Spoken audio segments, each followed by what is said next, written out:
Mesdames et messieurs, bonjour. Nous sommes mardi et aujourd'hui, c'est bel et bien le 25 novembre 2025. Nous sommes heureux de vous savoir nombreux à nous suivre et nous sommes très honorés de votre fidélité. C'est Bonjour le Bénin qui prend le pouvoir et ce pendant 2 heures. Jusqu'à 9 heures, nous serons donc ensemble pour partager avec vous des instants politiques. Ça va être un moment palpitant parce que nous allons essayer de voir ce matin, mesdames, messieurs, en quoi le citoyen béninois que vous êtes, la citoyenne béninoise que vous êtes, vous pourriez contribuer à instaurer la paix dans votre pays, dans notre pays, en faisant en sorte que des élections soient non conflictuelles.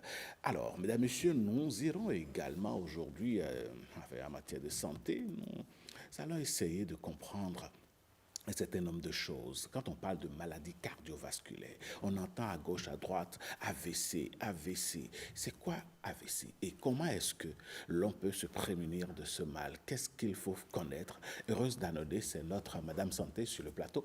Elle vous en parlera. Et vous le savez, mesdames, messieurs, le Bénin a structuré le secteur du livre. Et à travers le Salon national du livre, l'écriture connaît une émergence. Avec Ghislaine Adimi, on ira à la découverte d'un écrivain et d'un critique littéraire pour nous parler un peu de cette éclosion de l'écriture dans notre pays. Et puis après, vers la fin de l'émission, avec Marvin, on va se demander quelle est réellement l'utilité des réseaux sociaux. Face au silence que nous observons dans les dérives, mesdames, messieurs, est-ce qu'il n'est pas possible aujourd'hui de recentrer un peu le rôle des réseaux sociaux ici et maintenant? Mesdames, messieurs, Patrick Diossou sera sur ce plateau également pour nous parler un peu, je dirais, de cette nouvelle couleur que semble prendre le rap béninois, le hip-hop béninois. Mais avant,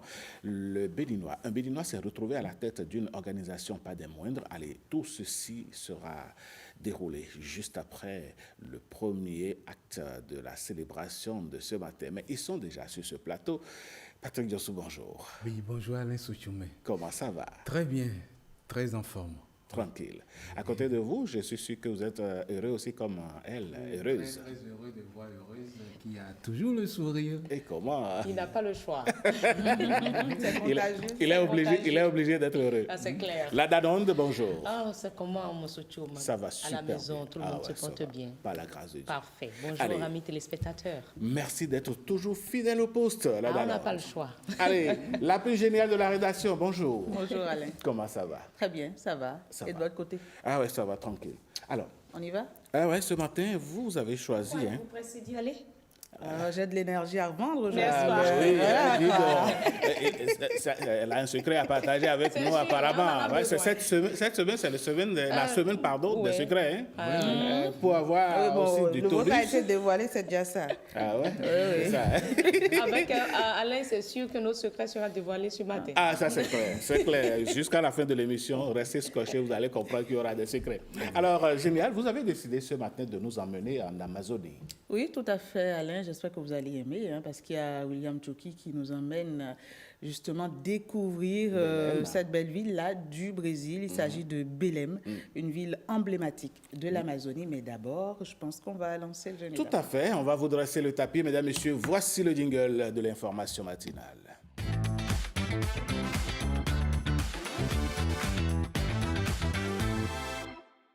Mesdames, Messieurs, bonjour. Oui, Alain le disait tout à l'heure, on met le cap sur le Brésil. Nous irons plus précisément à Belém, cette ville emblématique de l'Amazonie, a rayonné lors de la dernière conférence internationale sur le climat, une métropole où nature, culture et modernité s'entrelacent. Découverte avec William Tchoki. Au cœur de l'Amazonie, là où l'eau et la forêt dessinent l'horizon, une ville se dresse comme un défi lancé à la nature. Belém, cité portuaire, cité marchande, mais aussi sauvage. Ici, modernité et Amazonie ne s'opposent pas. Elles cohabitent, s'entremêlent et se réinventent. Belém, c'est une ville très accueillante qui est au cœur de l'Amazonie et c'est justement pour ça qu'on dit que Belém, c'est la capitale de l'Amazonie. C'est une ville qui a beaucoup de caractéristiques et vraiment intéressante et qui, si je compare au Bénin, ressemble beaucoup plus au Bénin. Donc je suis pratiquement, même si je ne suis pas dans mon pays, je suis chez moi. Capitale de l'État du Pará, Belém compte aujourd'hui plus d'un demi-million et demi d'habitants.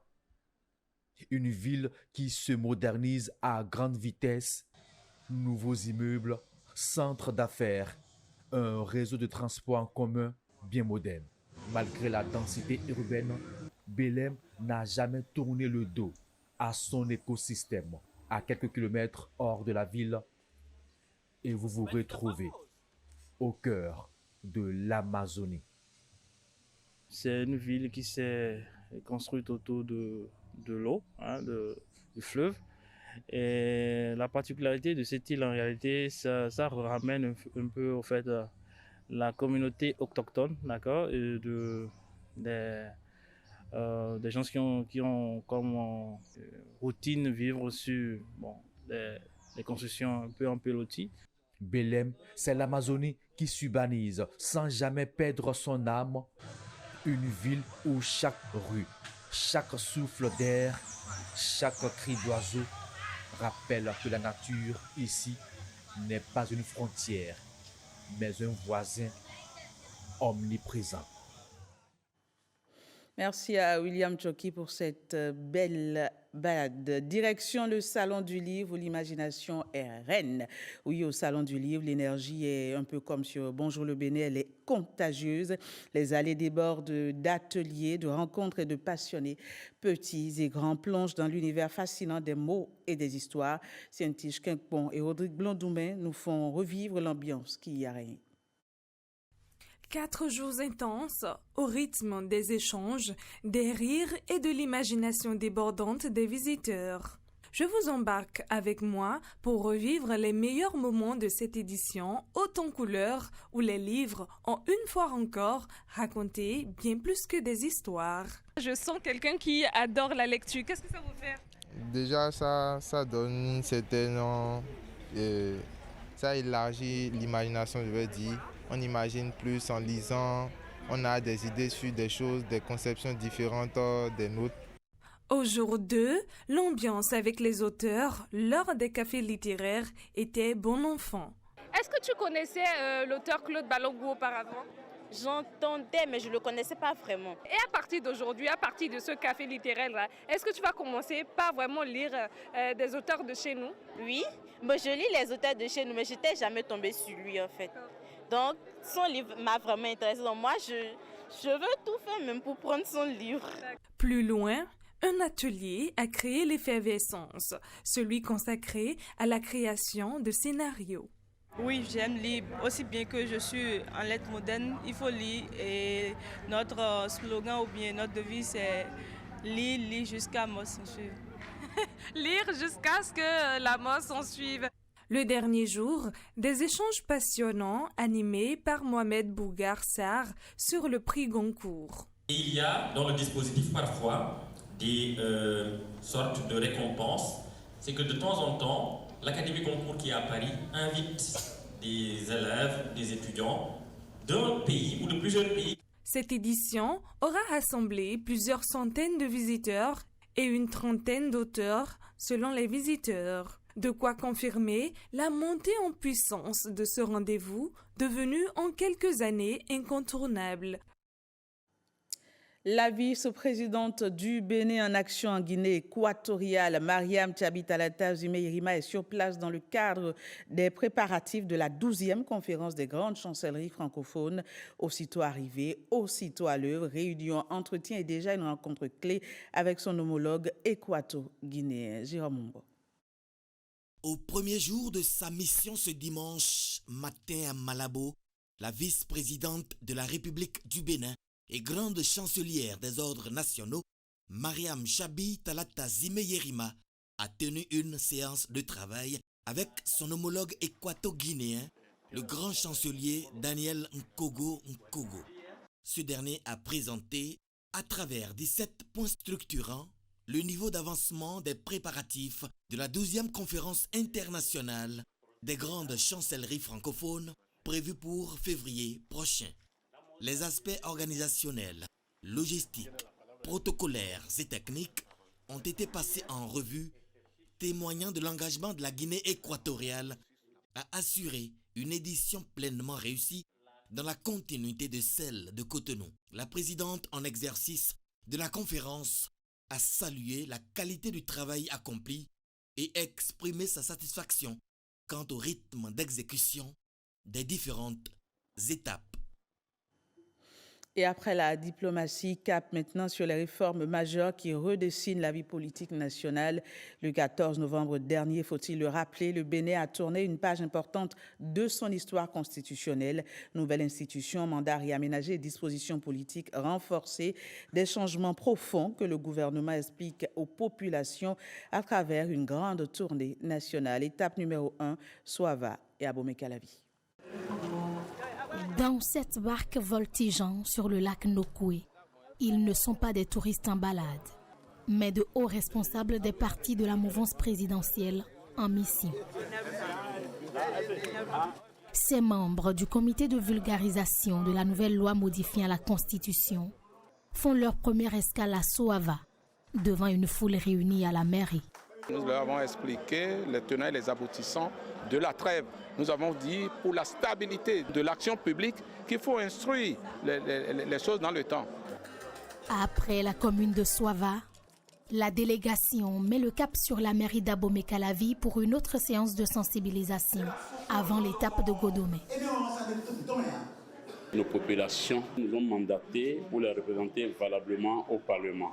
Et toutes les initiatives que nous prenons en matière de loi, là-bas en tant que législateur, nous ne pourrons qu'aller dans leur intérêt et pérenniser les acquis et renforcer la dynamique en cours depuis 2016 jusqu'à nos jours. Dans chaque zone parcourue, le bien fondé des changements opérés dans la Constitution est désormais mieux perçu des populations. Ils nous ont vraiment convaincus, d'autant plus qu'ils ont dit si on prolonge le mandat de 5 ans à 7 ans, cela va permettre au projet d'évoluer. Les 7 ans du président qu'on a donné, toutes les femmes amazones de la commune de Soava sont très contentes de ça. Parce que si le président commence à faire quelque chose, je crois qu'en 7 ans, il peut arriver à terminer. Moi, déjà, le Sénat, c'est quelque chose que j'entends déjà dans plein de pays, surtout les pays anglophones. Donc, c'est une très bonne initiative, selon moi. Cette tournée, démarrée par Soava, est d'envergure nationale. Elle est prévue pour durer toute une semaine. Oui, et la dynamique se poursuit. Direction la commune d'Agban-Izou, où les formations citoyennes se renforcent. Une délégation conduite par le député Akhenatonde était à Agban-Izou pour expliquer les nouvelles dispositions de la Constitution révisée aux populations des 10 arrondissements. Gadnel Kakpo et Pierrette Adan-Yossi. Agban-Izou, terre bénie des antilopes, est la première étape de la tournée gouvernementale de vulgarisation de la loi modificative de la Constitution dans le Zou. À la tête d'une importante délégation, le député Akhenatonde a éclairé les populations d'Agban-Izou sur la récente révision constitutionnelle qui prévoit notamment la création d'un Sénat et la modification de la durée des mandats électifs. Nous avons entretenu nos populations par rapport à la création du Sénat et de ses fonctions. Nous avons expliqué les tenants et les aboutissants des septennats, c'est-à-dire les mandats de 7 ans, aussi bien pour le président de la République que pour les membres de l'Assemblée nationale et les membres des conseils communaux.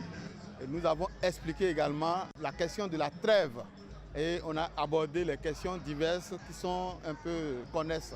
Dans ce pays, il n'y avait pas d'année où on n'organisait pas d'élections. Et c'est les mêmes ressources du peuple béninois qu'on utilisait. Alors qu'aujourd'hui, c'est une rationalisation, n'est-ce pas, de ce que nous avons, les pauvres ressources que nous avons, que de faire un alignement de ces mandat-là. Les échanges ont révélé la satisfaction des populations face aux nouvelles dispositions introduites dans la Constitution du Bénin. Le Sénat, on a dit que le Sénat, les anciens présidents vont s'asseoir pour parler du pays. Ça là, comment vous voyez? Est-ce que ce n'est pas appréciable? Notre président Talon, vous voyez que ça reste un peu maintenant et il veut partir. Si c'est 7 ans et il a fait les 14 ans, nous les Béninois, nous serons fiers. On prépare cette séance de vulgarisation des membres du gouvernement, des députés, des cadres de l'administration, des élus communaux et locaux, des leaders d'opinion, des responsables d'organisations confessionnelles, ainsi qu'une importante mobilisation de populations venues des 10 arrondissements d'Agbanizon. Coup de théâtre dans le département du Koufo avec ce départ remarqué au sein des démocrates.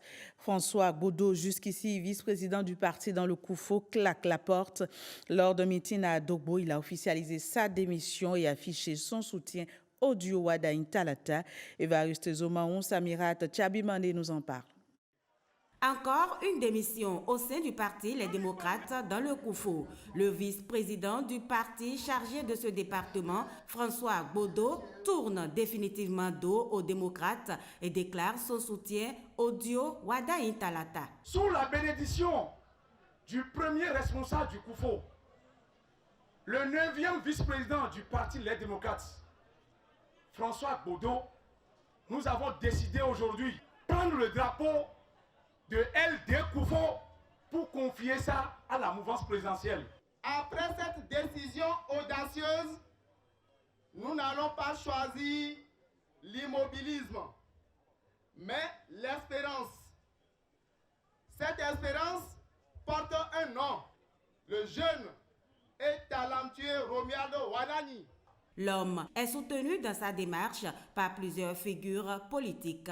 Il faut commencer par un lieu et réunir tout le monde pour que le 12 avril 2026, qu'on fasse 100% dans les urnes et pouvoir amorcer un développement pour notre Koufo, notre Molo ensemble. Cette démission, déjà officialisée à travers une lettre adressée au président du parti, est désormais connue et saluée par la base de l'homme politique à Dogbo. Allez, on revient à Cotonou où l'innovation numérique fait vibrer l'écosystème tech. Première édition, premier échange et déjà une belle énergie. L'événement Startup Connect a réuni la semaine écoulée à Cotonou tout l'écosystème numérique pour parler innovation et labellisation. Les détails avec Jacob Tochoedo et Gloria Oni. Cette start-up dédiée au transport et à la logistique apporte une nouvelle dynamique au transfert de colis d'un pays à un autre. Grâce à l'ingéniosité de ce jeune créateur, les colis vérifiés peuvent être confiés à des voyageurs certifiés. On formalise, on sécurise et on trace l'informel. La première édition de Startup Connect est l'occasion de rassembler tous les acteurs de l'écosystème Startup et de l'entrepreneuriat numérique au Bénin. Nous, on s'intéresse à ces startups-là qui ont commencé à faire ce travail d'aller voir le potentiel et la capacité de leurs solutions et de la vérifier. Et c'est vrai qu'une fois qu'ils ont fait ce travail-là, c'est intéressant de les accompagner pour pouvoir réellement commercialiser leurs produits et passer à une plus grande échelle dans leurs activités. Startup Connect se veut un cadre d'échange, de visibilité et de mise en réseau. L'événement mobilise aussi les universités et écoles, viviers de talents qui alimentent la croissance de cet écosystème en émergence. La labellisation est lancée à plusieurs reprises dans l'année. Donc on encourage tous les entrepreneurs qui sont dans le domaine des startups qui n'ont pas encore la labellisation de vraiment guetter avec beaucoup d'attention les prochaines sessions qui vont être lancées afin d'avoir ce label-là qui va leur ouvrir des portes à tous nos packages d'accompagnement technique et financier. La labellisation des startups, un processus essentiel pour crédibiliser les projets, renforcer leur attractivité et encourager une culture d'innovation durable. Dans quel marché vous rendre pour faire vos emplettes aujourd'hui? On découvre ensemble, c'est parti. Et voilà, vous le savez, après ça, eh bien, c'est la fin du bulletin, vous y êtes habitués. Donc, on se retrouve demain avec le même plaisir. Et après les marchés, on ramène les emplettes à la maison. Voilà, monsieur pragmatique, c'est pas Pour quelle sauce? Ah ben... Donc, on va y aller après. Ah ouais, hein? Vous allez garder le panier. Eh, bien sûr. Aucun souci. Le monde entier est témoin. Ah, bien sûr, je vais garder le panier. C'est les hommes au marché. Hein? Non, je vous promets, on va le faire, on fera le tour et puis on ramènera les images. T'imagines, on fera coulisses. On va venir jouer ça. Merci. Merci à vous. Ah, mais dis donc, là, j'y ai là. Voilà quelqu'un qui débarque. Je suis là, comment vous allez? Ça va bien, quand je vous disais qu'il y avait de l'énergie dans l'air. Comment? C'est la team de l'énergie, qu'est-ce que vous croyez? Bonjour. Allez. Ça va? Pas trop faim ce matin. Non, pas comme hier, c'était... Hier, elle a failli tomber. Ce qu'on va faire, on va s'offrir... Non, les secrets. C'est vrai qu'il a dit que les secrets vont être dévoilés. On va s'offrir les services d'une pâtisserie matinale, pourquoi pas? C'est une idée. Oui, pourquoi pas? C'est une idée. Ah! Ça, c'est génial. C'est sur sa tête qu'on met tout. Elle a fait en même temps. Elle a su. Elle va gérer ça, ne vous en faites pas. Ben oui, Carabat en a les capacités. Oui, elle va gérer. Ah ouais. C'est une très bonne chef d'édition. Oui, je lui disais la semaine dernière, si jamais quelqu'un essaie de t'enlever de ce poste, il va voir. Aïe, c'est une menace. Non, donc je t'ai donné. Vous êtes terrible. Carabat, merci pour tout. Hein. Voilà. Eh bien, vous avez compris, hein, si vous avez une boulangerie, une pâtisserie, je vais vous filer l'adresse d'un monsieur. Personne ne nous entend. Hein. Il s'appelle Souleymane Achanti. Vous demandez... personne ne nous entend. Voilà. Vous allez à la direction commerciale et de la communication et vous demandez à voir monsieur Achanti. Lui et ses collaborateurs vont vous faire de très belles conditions. Vous allez voir, votre affaire va prendre et puis bon, voilà, nous... On va en profiter aussi. Voilà, c'est ce qu'on vous offre. C'est sûr tout ça. Allez, merci à vous. Moi, je peux y aller? Ah, bien sûr, on profite pour vous dire merci. Allez, merci génial, chers amis téléspectateurs. Vous l'avez compris, hein, c'est la bonne ambiance sur ce plateau. Et nous allons donc enclencher avec la toute première rubrique de ce matin, Instant politique. Voici le tapis.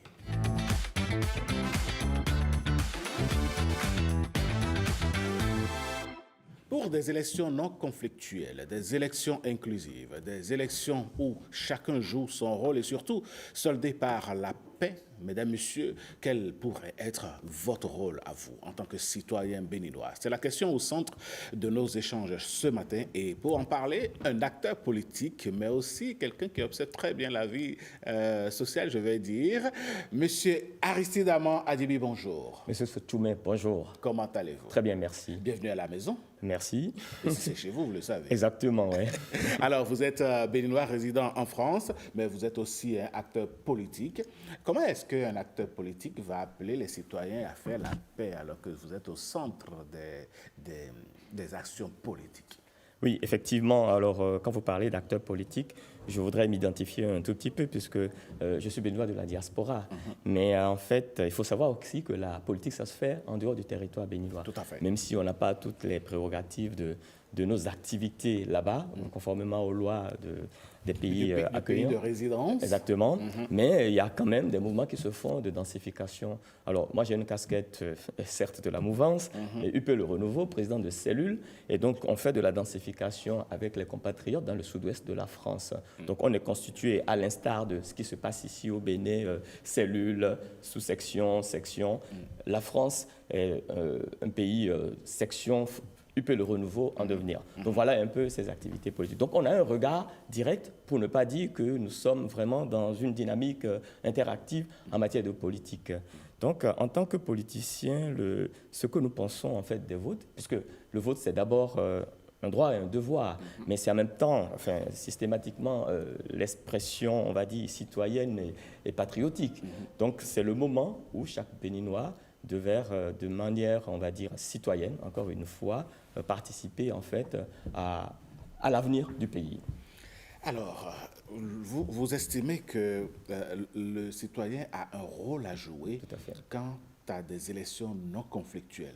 Quelles pourraient être les attitudes, les comportements qu'un citoyen peut développer pour aboutir à ce résultat? Il faut savoir qu'il y a des étapes, puisque là, on connaît nos candidats, hein, en attendant les validations, on va dire, de la Cour constitutionnelle. Tout à fait, mais aussi il y a tout ce qui est pré-campagne et campagne électorale. Donc, aller au vote, c'est une chose, mais avant, il y a bien des attitudes à avoir. Donc, c'est d'abord de la discipline qu'il faut observer et être dans une démarche, on va dire, totalement de pacificité, en fait, simplement, et savoir que partout où on est une représentation de la paix, en fait, au Bénin.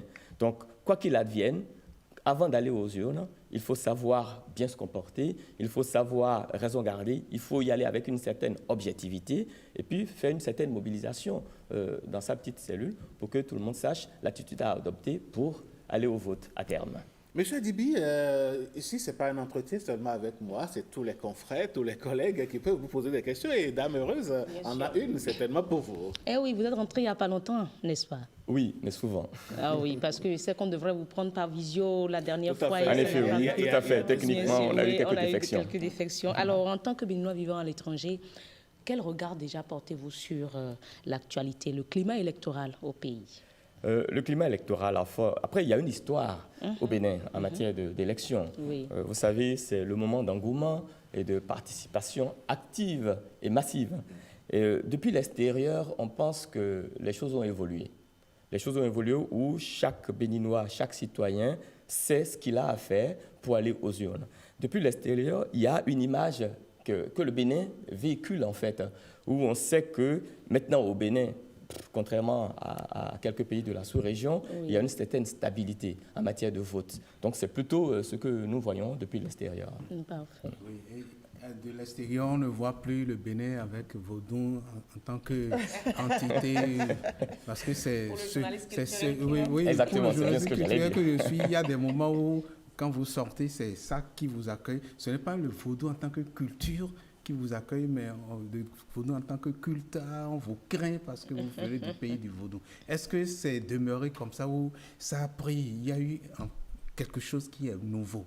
Je pense que ça, c'est plutôt dans les esprits. Cette appréciation des choses, c'est plutôt dans les esprits. Mais dans la réalité, en fait, vous savez, chaque pays est basé sur son fondement culturel. Oui. Vous voyez? Donc, on pense d'abord culture, avant de penser culte.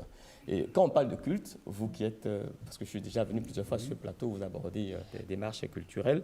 Quand on parle de culte, ça aborde une certaine démarche, on va dire, initiatique. Vous voyez? C'est comme ça, moi, je vois la chose. Mais c'est plutôt une manière de travestir quand on parle de vaudou.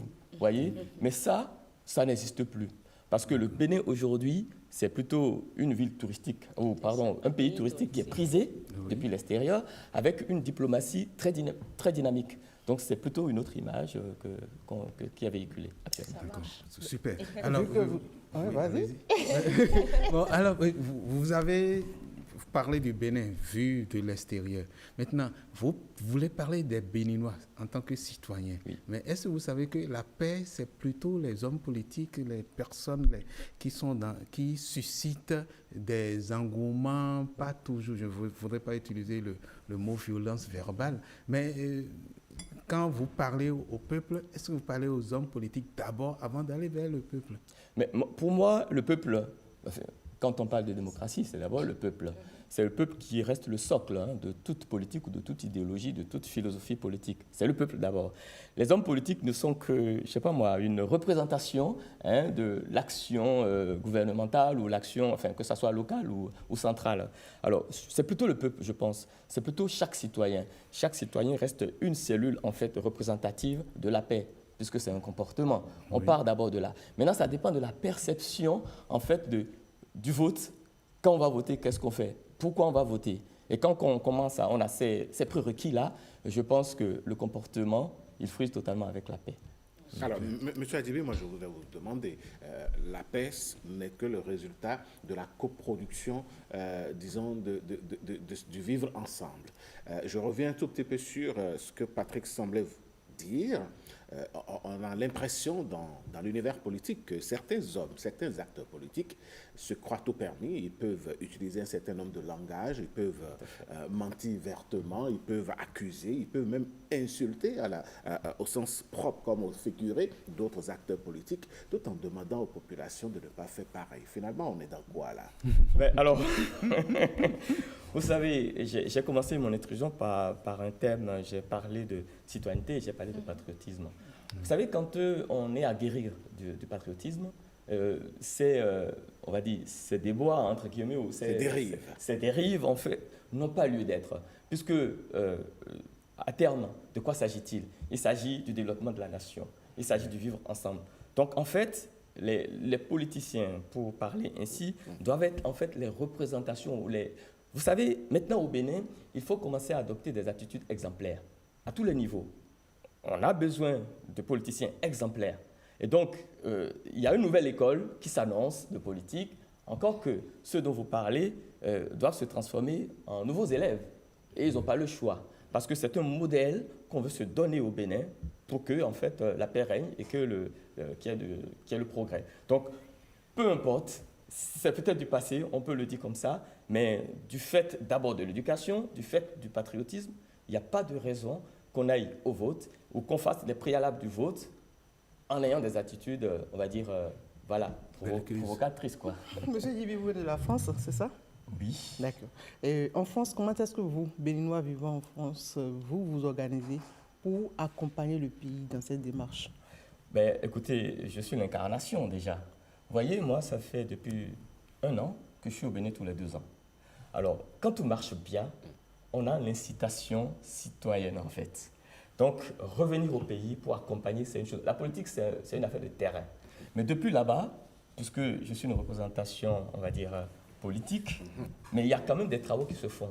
Il y a des concertations. Je peux vous dire que moi, tout à l'heure, à 21h, on organise un Zoom, bien que je sois ici, avec les militants, les compatriotes, les sympathisants, pour parler des actualités politiques. Voilà. Donc, en fait, nous sommes inspirés et nous apprécions tout ce qui se fait là-bas. Et donc, notre démarche, c'est vraiment de constituer quelque chose, soit là-bas, pour encourager, ou d'être sur le terrain, pour faire le lien. Voilà. Et après, quand on n'est pas là, on sait mobiliser la famille, les amis, pour qu'ils aient l'attitude de paix. Alors, souvent, le mot à la bouche des politiciens, c'est la jeunesse qui doit prendre le pouvoir, c'est la jeunesse pour qui on construit le pays. Quand vous jetez un regard sur les listes des législatives qui arrivent là, bien, c'est vrai que certaines figures n'y sont plus, mais il y a quand même des figures qui, logiquement, devraient quand même céder la place à la jeunesse, non? Des dinosaures qui ne veulent pas quitter la forêt. Quel est votre regard? J'aime bien votre manière de transformer la chose. Alors, je vais vous dire un truc. Vous savez, dans une classe, quand on arrive, il y a toujours certaines personnes qui se mettent au fond. Les redoublants. Oh, entre autres. D'accord. Vous voyez? Et donc, en fait, c'est une réalité communautaire, c'est une réalité sociétale, en fait. Et donc, ça a son exemple dans la politique. Certes, on parle de renouvellement, encore qu'on ne peut pas mettre que des nouveaux dans une classe. Donc, ceux qui sont là, ils donnent certains repères, ils ont un certain regard, ils passent la main, c'est des archives, pour ne pas dire des archivistes, en fait, de la classe. On ne peut pas se passer d'eux. Ce n'est pas que ça, c'est naturellement ça se fait, en fait. Ça se fait tout naturellement. Alors, vous savez, si on parle de Sénat aujourd'hui, c'est parce que, à l'instar de notre tradition, nos anciens sont bien respectés, ils sont concertés, d'accord? Et puis, de manière, on va dire, bon voilà, si je fais une juxtaposition rapide, alors, les prérogatives sont là de la Sénat pour avoir un regard, pour être consulté, et bien voilà. Donc ça se passe pareil. Même si c'est à renouveler, on ne va pas non plus vider la classe avant la rentrée. Au bout de l'ancienne corde, on tisse la nouvelle. Exactement. On peut schématiser le Sénat finalement comme la classe qu'on est en train de créer pour les doyens, les aînés. Des années bien précis. Bien précis, effectivement. Mais je voudrais quand même vous demander, lorsqu'on parle de ces élections non conflictuelles, qu'est-ce qui pourrait caractériser la chose concrètement? Écoutez, moi, c'est d'abord les préalables. On parle de campagne électorale. Quand on commence les campagnes électorales, on pressent déjà ce qui sera le jour des votes. Donc, il faut d'abord garantir, on va dire, cette phase-là, d'accord? Et puis après, il n'y a pas de raison que ça se passe bien. Parce que jusque-là, je ne vois pas au Bénin, on n'a pas vraiment connu de situation conflictuelle en matière de vote. Bon, voilà. Mais l'éducation est une tautologie. Il faut revenir toujours et rappeler, parce qu'il y a des générations montantes, il faut leur laisser cet héritage-là, qu'il soit au moins aspiré de, quand on va au vote, on le fait de manière sereine, en toute quiétude, en fait. Donc, oui, c'est des faits. Hein. Quand il y aura trouble, on le voit tout de suite, c'est une perception. Monsieur Adibi, avant même d'aller aux campagnes, est-ce que vous avez l'impression, est-ce que vous avez le sentiment en tant que politicien que le citoyen à la base se retrouve dans le choix des candidats sur la liste? Écoutez, je vais dire un truc, mais de manière générale. Bon, c'est mon raisonnement. Le Bénin est en chantier, mais à tous les niveaux, politiquement, structurellement, fonctionnellement, la réforme du système partisan, l'esprit est là. Bon, vous savez, c'est une question de génération. Avant que le Béninois lambda ne soit aguerri, d'accord, d'être la représentation d'un élu, il faut peut-être du temps. Le Béninois lambda n'a pas encore cette philosophie, cette vraie approche de la politique. Encore qu'on a vu sur plusieurs générations... On a commencé depuis 35 ans, hein, oui, depuis 1990. Alors, si vous dites ça... Vous voulez dire que toute une génération n'est pas prête, c'est ça? Ben oui, bien sûr, je confirme. Mais si vous dites ça, regardez les différents gouvernements qu'on a eus. Regardez les différentes réformes. Vous savez, les réformes aujourd'hui, ou l'idée des réformes, que ce soit Sénat et tout le reste, elles sont aussi vieilles que les premiers gouvernements après 1990, la conférence nationale. Vous voyez, l'idée était déjà agitée. Mais oui, bien sûr. Mais tout le monde dit, on va y aller. Quand est-ce qu'on y va? À un moment donné, il faut bien que quelqu'un ait la vision, la détermination et le jusqu'au boutisme en fait des choses. Est-ce que l'onction du peuple n'aurait pas dû être requise à travers un référendum, par exemple?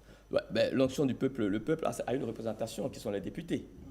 Bon, donc si les députés y vont, c'est le peuple qui y va. D'accord. Alors, et quel rôle concrètement ce peuple-là doit jouer dans la prévention de la paix? Écoutez, c'est d'abord à partir de maintenant d'aller voter pour choisir les personnes qu'il faut à l'endroit où il faut. Et c'est ces personnes-là, je disais tantôt, qui doivent donner l'exemple. Donc, si on ne sait pas choisir ses dirigeants, alors on ne sait pas choisir les bons exemples. Donc, moi, je pense que c'est là. Tout est dans le vote, en fait. Voilà. Choisir ses dirigeants, M. Adibi, c'est aussi l'occasion donnée à ces dirigeants-là de dire leur projet aux populations. Lorsque vous regardez un peu comment ça se passe dans notre pays, vous avez vraiment l'impression que la population a son mot à dire pour être peut-être interpeller un candidat sur son projet et discuter. Est-ce qu'on n'a pas l'impression plutôt que c'est quelqu'un qui vient tenir un discours et puis on acclame et puis bon, paf, le rendez-vous le jour du vote? Vous savez, on a eu des habitudes. C'est pour ça que je dis que le peuple ou le Béninois lambda n'est pas encore à guérir à la vraie approche politique. C'est quand les votes approchent, on sait comment ça se passe. Quand on commence à faire des porte-à-porte, quand on commence à émerger, ces habitudes-là, on doit sortir de ça. Et quand on parle de projet, en fait, partons d'abord du gouvernement central, entre guillemets.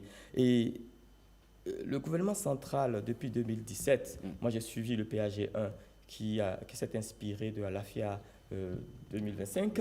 Après, il y a une amélioration du PAG 2. Mais très récemment, il y a une loi qui a été adoptée, Vision 2060. Il y a déjà un socle en matière de projet ou en matière de programme de société. Il y a déjà un socle. Donc, quel que soit le candidat ou quel que soit le futur gouvernant ou président, les choses doivent avoir quand même une certaine base. Le plus important, c'est comment on implémente ça, l'implémentation de la chose. Pareil, à la source, nous devrons éduquer, apprendre un certain gouvernement, une manière de gouverner localement. Donc ça, on en est encore très loin. C'est peut-être pour ça que les schémas qu'on voit venir des futurs gouvernants locaux, ça paraît un peu différent.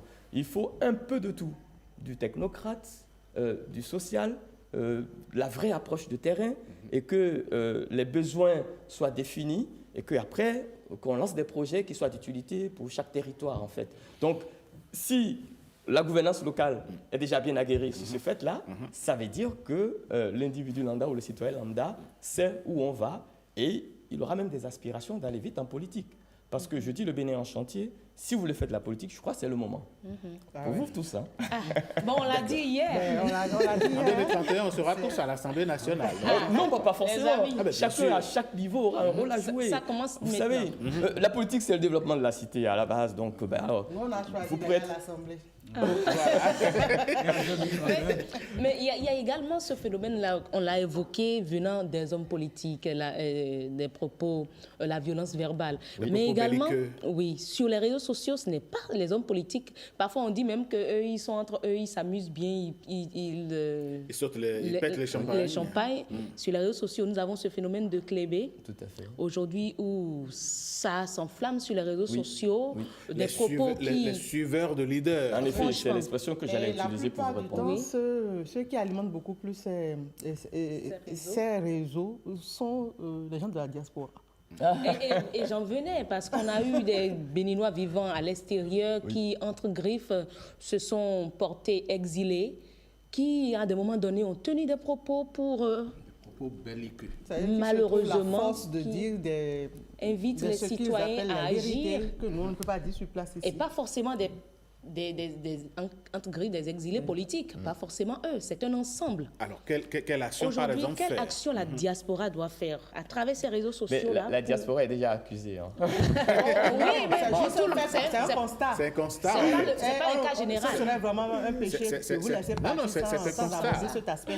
Moi, j'allais poser également la question de savoir, puisque j'ai parlé de l'organisation, j'ai posé la question de savoir comment est-ce que vous vous organisez pour accompagner le processus de culture de paix Tout à dont fait. vous parlez. Oui. Et s'il faut vraiment établir un processus de culture de paix, est-ce qu'il ne faille pas aujourd'hui commencer déjà à sensibiliser ces compatriotes de la diaspora? Parce qu'on le veut ou non, c'est des propos qui, d'une certaine façon, peuvent créer des scissions ou des divisions ou susciter des climats de tension, surtout à l'approche des élections. Donc, on a beau faire d'être à l'extérieur, loin d'ici, et créer une tension. On peut enflammer. Donc, du Alors, que faites-vous dans ce sens? Que faisons-nous? Oui. Écoutez, ça nous Que concerne. devrions-vous faire? Ça nous concerne tous déjà. Oui, bien sûr. D'accord. Pour l'instant, nous, on est au pays, vous allez vous revenir. Oui, mais alors, vous savez, parce que tout porte à croire que ceux qui sont de la diaspora connaissent mieux le pays que ceux qui y vivent. Écoutez, ça c'est vous qui le dites. On va laisser M. Akibi répondre. Quelle action concrète il faut qu'on puisse le dire sur les craintes que nous avons. Parce que quand ils vont rester là-bas envoyer de l'essence ici, c'est nous qui allons brûler. Plaise à Dieu, ça ne viendra pas. Mais retenez surtout qu'on est là-bas, mais on est ici. Hein. Ah oui, et à un moment donné, on sera définitivement ici. Hein. Mais il faut le rappeler, on doit travailler pour la paix. Pour revenir en fait à vos préoccupations concernant... Vous savez, s'il faut avoir un regard, c'est d'abord la nouvelle technologie de la communication. D'accord? Et ce n'est pas qu'au Bénin. C'est général et généralisé. Parce que c'est ce qu'on en fait de ces outils-là qui font que nos images, en fait, sont reflétées sur les réseaux sociaux. Par exemple, en Chine, TikTok. Le TikTok est cadré. Tout à fait. Et pour les plus jeunes, par exemple, c'est à des fins éducatives. Vous voyez, vous avez la liberté d'aller sur TikTok, mais c'est plutôt constructif. Il faut apprendre quelque chose. Il va falloir réguler, en fait, ces éléments-là. Parce que ça, c'est très bon, hein, ça a des avantages énormément. D'ailleurs, pour l'Afrique, hein, parce que c'est une arme pour l'Afrique. Les réseaux sociaux, Internet, vous savez, historiquement, on ne va pas rentrer dans les détails, c'est une parenthèse, mais il va falloir réguler tout ça ici au Bénin. Alors nous, dans la diaspora, effectivement, on peut faire des relais. Moi, je partage des choses. Vous savez, on n'a pas le temps, le réflexe de regarder le contenu de ce qu'on partage parfois avant de le relayer. Donc ça, c'est un petit péché que tout le monde peut commettre, mais sauf que la plus la chose la plus importante, c'est de réguler en fait l'utilisation des réseaux sociaux. Sur le numérique, ce qui fait que déjà à l'intérieur... Ça va évoluer encore. Ce qui est sûr, chers amis, ça va évoluer encore. Personne ne sera de trop. Merci, M. Adibi, pour ce combat que vous faites. Au-delà de la politique, vous êtes aussi dans le social, puisque vous êtes président d'association, vous êtes dans l'humanitaire aussi. Allez, le temps, c'est la denrée difficile à gérer par ici. On est d'accord. Merci d'être passé. Revenez demain si vous voulez. Ah, bah, écoutez, il n'y a pas de souci. Écoutez, on est à la maison. En 30 secondes. Mot de fin, en 30 secondes. 30 secondes.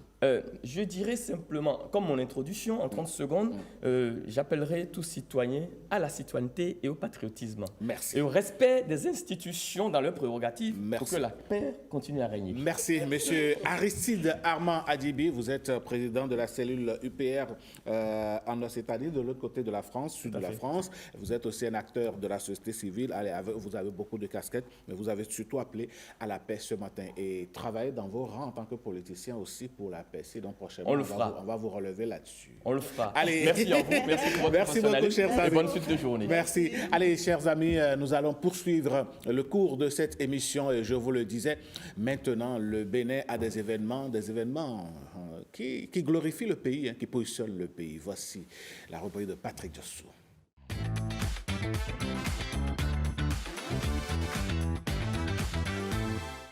Événement à la une, ça s'appelle, et on aura deux sujets, mais on commence par le premier. Oui, on aura deux sujets. Deux sujets. Le premier, c'est un sujet qui nous permet de faire un tour vers un pays que beaucoup de personnes admirent, la Chine. Mais avant d'aller en Chine, c'est un événement heureux pour la Chine, mais je voudrais souligner un événement qui n'est pas très heureux. Il s'appelle James Chambers, Jimmy Cliff, un acteur, un auteur, compositeur, un interprète, un chanteur qui a planté le chant au milieu de sa vie. Et il est moins connu que Bob Marley, mais c'est lui qui avait porté à un moment donné le reggae. C'est une légende. C'est une légende. Patrick, avec votre permission, on va écouter juste un bout de sa musique. Ça va être, je vais demander à Christelle de dire à notre Claire nationale qu'on va écouter le troisième élément. C'est une musique que beaucoup vont reconnaître et qui va nous replonger un peu dans, disons, ce qu'est la richesse de Jimmy Cliff. Diossou, Jimmy Cliff nous a quittés. Oui, il nous a quittés. J'ai comme un chat dans la gorge. Sur le plateau hier, ça se débattait de l'autre côté. Oui. Alors, il est ouvert à différentes influences musicales. Ça, c'est une influence et reggae et pop et je dirais soul music. Il y a un de ces morceaux qui est l'un des morceaux les plus connus, Many Rivers. C'est Many Rivers to Cross. Oui. Plusieurs rivières traversées. Oui. Plusieurs rivières traversées, de nombreuses rivières traversées. Et ça, c'est ça qu'on écoute en fond sonore déjà, assez poignant. C'est un morceau qui vous replonge dans cette connexion qu'on veut avoir avec autrui.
il va évoquer le titre en entier. Un caucus, c'est un ensemble c'est un groupe de personnes qui se réunissent pour discuter de questions communes et d'objectifs communs.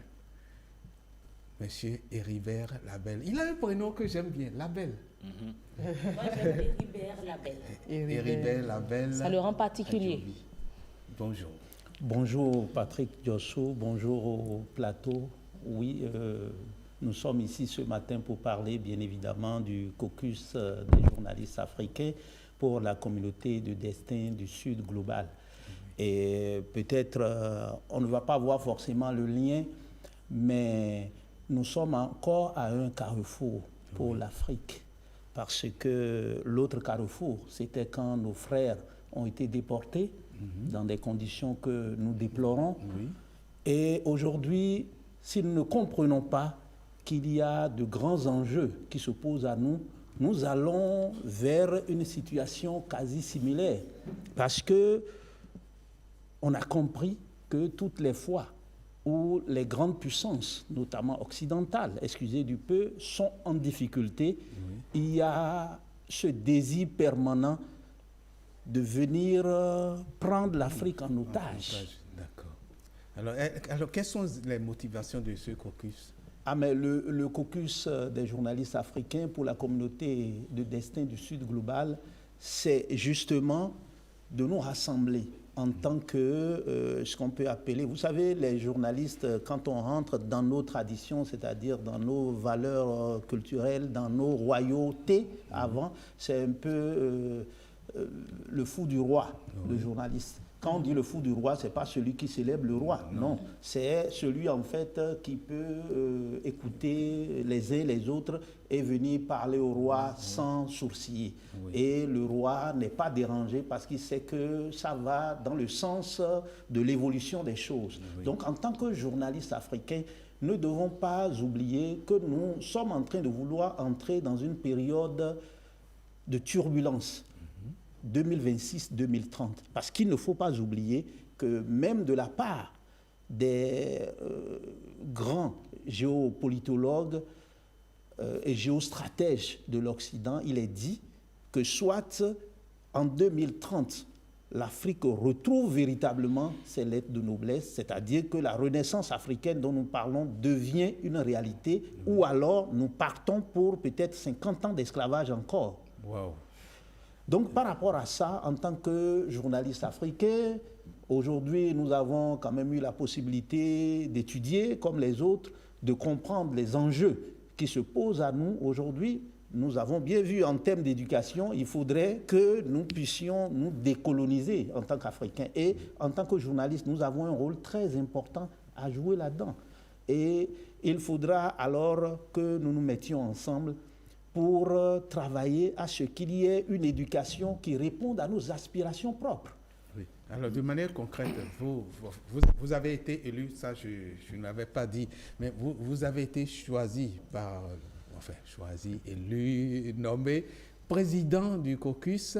Et en tant que président, comment vous pensez prendre ce trône, comment diriger ce caucus de tous les journalistes africains, parce que c'est beaucoup de pays africains qui se sont réunis? Déjà, nous avons décidé de mettre en place ce caucus après 4 mois de séminaire à Beijing, en Chine, où nous avons fait face à des réalités propres. Nous sommes allés dans les communautés, au-delà du pouvoir central, nous sommes rentrés dans les communautés. C'était en juillet 2024? Juillet 2024, oui.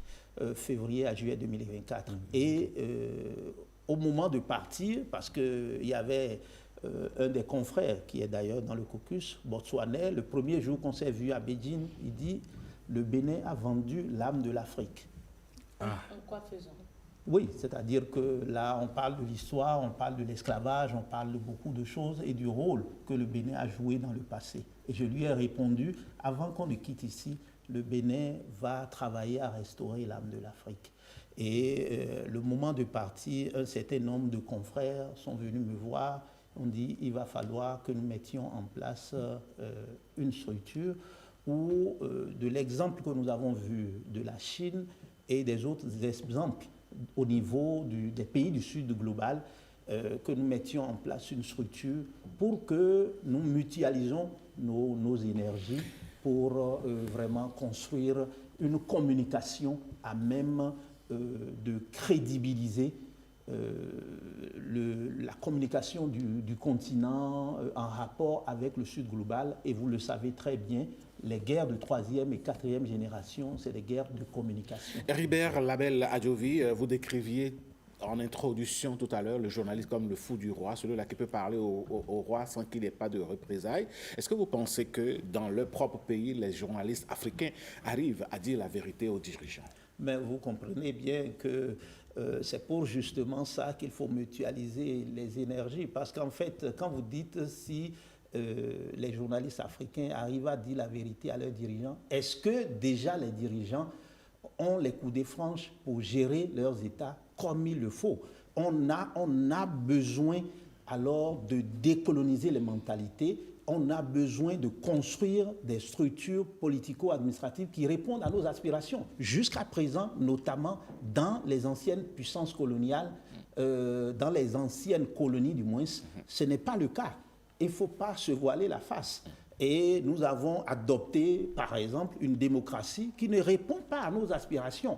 Nous avons des intellectuels, mais jusque-là, on ne fait pas en sorte que ce que nous avons réponde à nos réalités propres en tant qu'Africains. Et à partir de ce moment, vous voyez que avant c'était le colon entre griffes qui avait les privilèges. Aujourd'hui, c'est la classe bourgeoise et les intellectuels partout sur le continent qui ont les privilèges et le peuple à la base est marginalisé. Le journaliste a pour mission de faire en sorte que nous nous conscientisons et que nous changeons la donne. Et c'est pour ça que nous voulons mutualiser nos énergies. Ensemble, je crois bien qu'on est plus fort. Et en tant que journaliste africain, notre objectif, c'est vraiment de nous mettre ensemble, partager les informations, également organiser des séminaires, des colloques et autres, et aussi mener des actions concrètes pour que l'Afrique comprenne que nous allons dans une période de turbulence sur le plan international. La géopolitique internationale est en train de changer. Et si nous ne faisons pas en sorte que nous retrouvons nos valeurs intrinsèques en tant qu'Africains, alors que l'Afrique est le berceau de l'humanité, alors que l'Afrique peut porter des valeurs sur le plan international qui permettent d'arriver à la paix et à la sécurité internationale. Si nous ne faisons pas ce travail, nous allons nous retrouver dans un autre moment d'esclavage. Monsieur Adjovi, qu'est-ce que le caucus donne de différent à tous ces réseaux de journalistes qu'on a déjà de par l'Afrique, au Bénin et partout ailleurs? Oui, la première différence, c'est que nous ne nous réunissons pas seulement pour nous retrouver, festoyer, organiser des séminaires. C'est un travail d'abord de sensibilisation à notre propre niveau pour comprendre que si nous ne faisons pas notre travail d'éveil, nous allons nous retrouver en difficulté.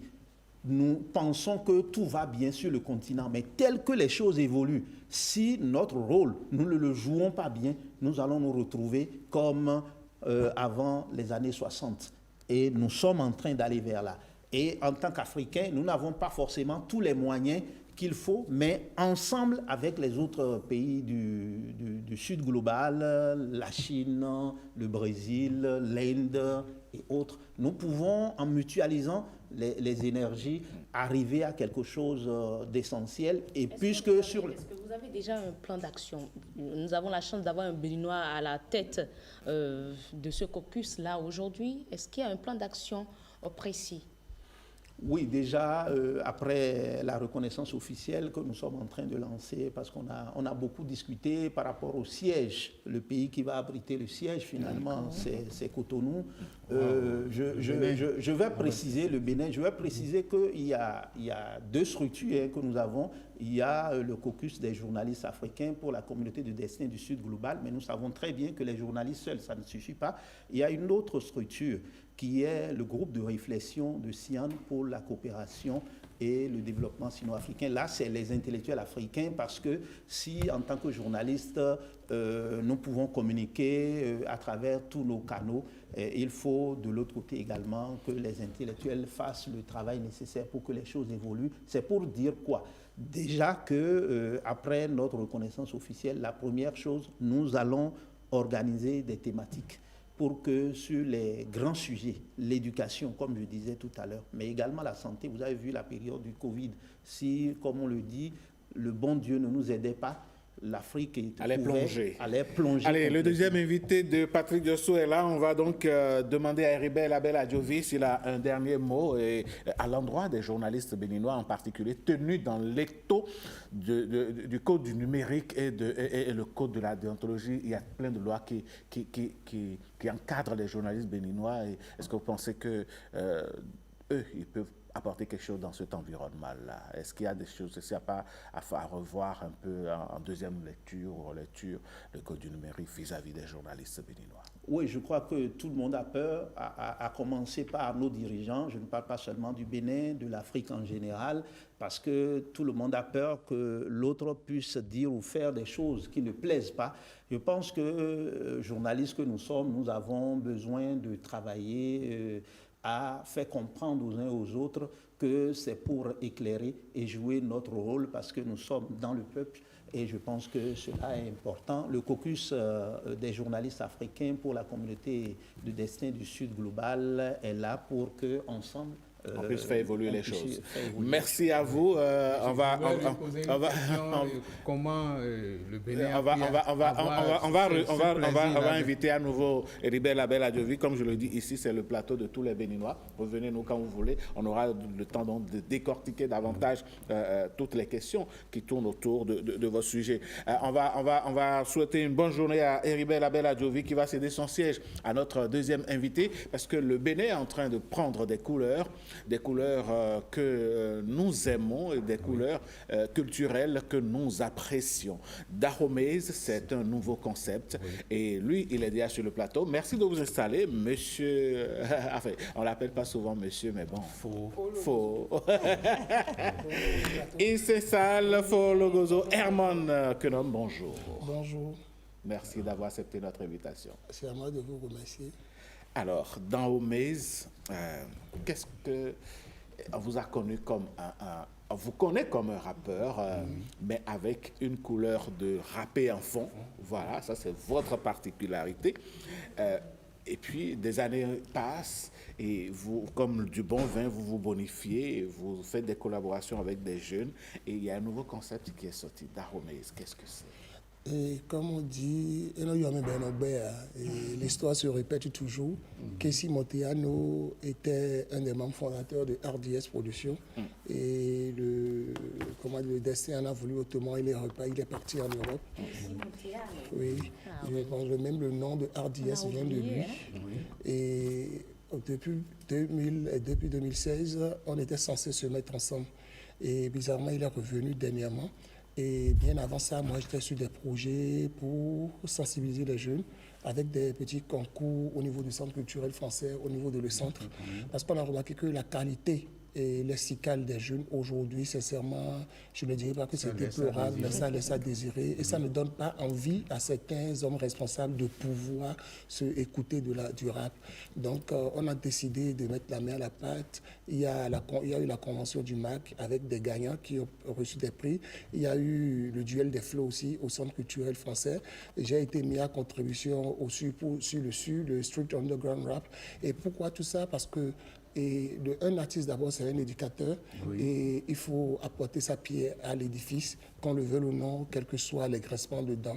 Le Bénin est en train de prendre une autre tournure et il faut être vraiment, comme on dit, il faut être là et participer d'une manière ou d'une autre. Donc, nous, c'est notre forme de participation.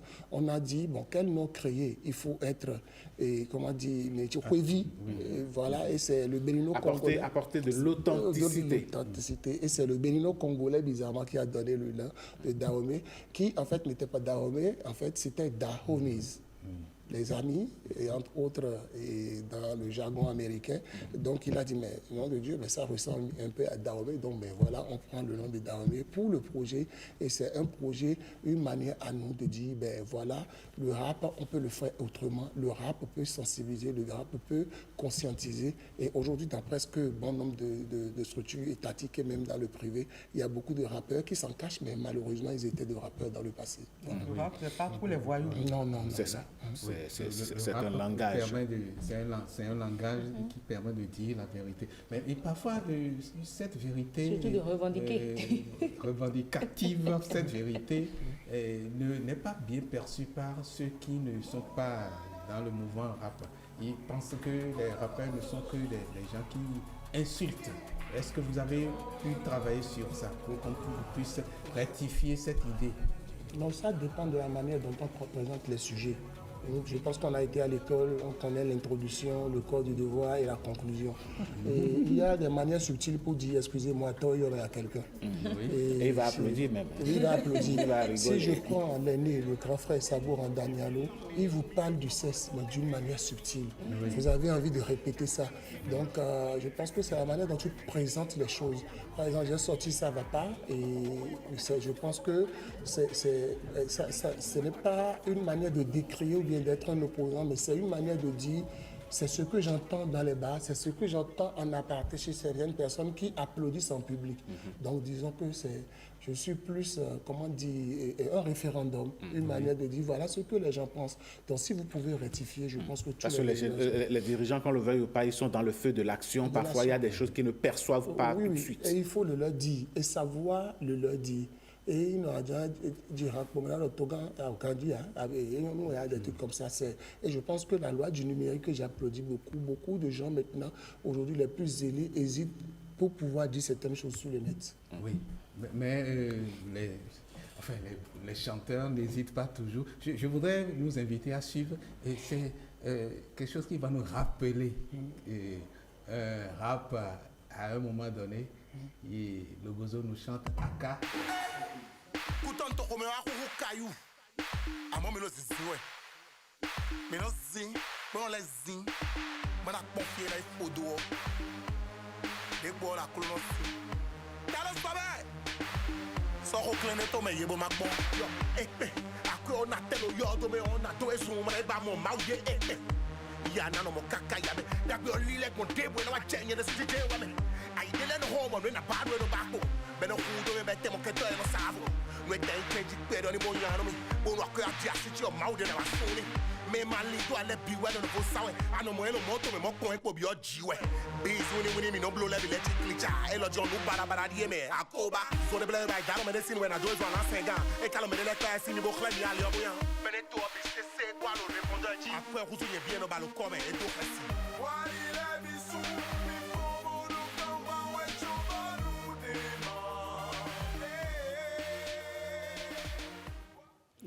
Folo Gozo Aka. Et bizarrement, Aka est sorti en 2016, mais Aka, je l'ai composé en 99-2000. Wow. Et ça, le contenu n'a pas changé, le texte n'a pas changé. N'a pas changé. Ça veut dire qu'Aka a toujours été au rendez-vous. Aka a toujours existé en fait. Aka, ça veut dire la fin, non? La fin. La misère. J'ai chanté Aka dans la maison de la famille Nyinde Agbedjo Médé, courant 99-2000. J'ai perdu l'instrumental que Kessi m'a aidé à confectionner avant que Kessi n'aille en France. Et en 2011, je l'ai posé chez SAM, qui est parti à Marseille. Je n'ai pas pu avoir le son. Et c'est en 2013-2014 qu'il a pu retrouver les archives. Il a mixé, masterisé. Il m'a envoyé ça et j'ai mis ça sur mon album comment dire, Alpha Omega, sorti en mai 2016. Alors, Folo Gozo, le samedi 29, un événement se prépare. On va en parler rapidement. On sort, Kessi et moi sortons notre EP le samedi 29. C'est un lancement officiel qu'on est en train de faire et une manière aussi de dire le rap autrement. Et le rap, on n'est pas venu pour se mettre au devant de la scène. Il y a beaucoup trop de projets, des festivals et plein de choses qu'on est en train d'initier, et même des projets interpays entre la Belgique et le Bénin que Kessie est en train d'amener. Donc voilà, dans ceux qui sont informés, je les invite déjà à venir. J'espère te voir aussi. Ah, ben avec plaisir. C'est où? Et c'est à Papa, au niveau du restaurant Ina, dont je fais un coucou au patron des rappeurs dans l'âme. C'est une tradition. C'est à l'instant que tu invites. Nous, ah ben non. Est-ce que moi je peux bouger sans vous? C'est comme on dit, la voix de l'homme, le masculin. Moi, je veux bien revoir Kessie. Ceux-là de ma génération qui ont quand même. Non, c'est une invitation sous couvert. Et voilà. Alors, c'est une tradition par ici. On ne va pas laisser Logozo partir sans le flow. Parce que Logozo, c'est le flow et c'est tout de suite. Ah ben, je dirais à nos gars, à tous ceux qui nous écoutent, que voilà, et nous allons donc voilà, puis le temps la raison bon, nous qui nous chemi, chemi non mode de mende kento ouais, il comme il clan for kento ouais, à nous rambo jayo kento ouais, à jajo yuli kento ouais, en super hero tenet wheeler kento ouais, y en a went to message no ba, ni ma be go to pomble pon ku tono ta. Bedu député le yon nous nègre. Obiazon vero kento raison bogli. Bogli. Merci à vous et à la prochaine. À la prochaine, à samedi. Merci beaucoup. Allez, mesdames, messieurs, c'est comme ça que ça se passe. Hein. On joint l'utile à l'agréable, belle ambiance sur le plateau. Et justement, c'est parce que nous sommes en bonne santé que nous arrivons à nous lever tous les jours à 4 h du matin, faire tout ce qu'il y a à faire et puis vous servir une belle émission. Et surtout, c'est parce que vous aussi, vous êtes en bonne santé que vous nous regardez. Nous n'existons pas sans vous. Allez, mesdames, messieurs, on va parler santé.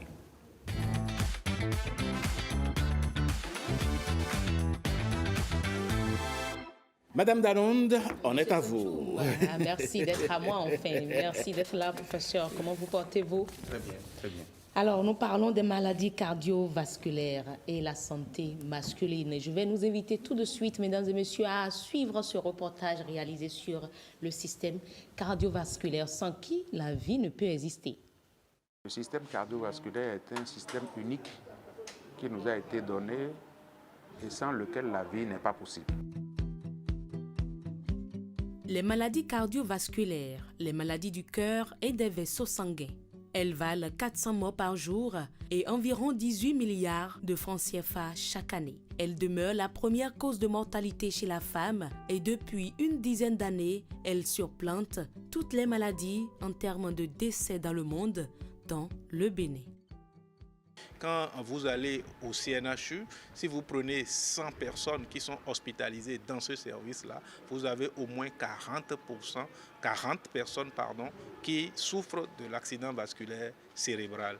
Et cet accident vasculaire cérébral, dans la prise en charge, est aussi cher. Cher parce qu'en 5 jours, vous devez sortir 800 000 francs CFA pour prendre en charge l'accident vasculaire cérébral. Il faut donc entretenir ce système. Et l'une des manières d'entretenir le système cardiovasculaire est d'anticiper tous les facteurs qui peuvent porter atteinte au système cardiovasculaire.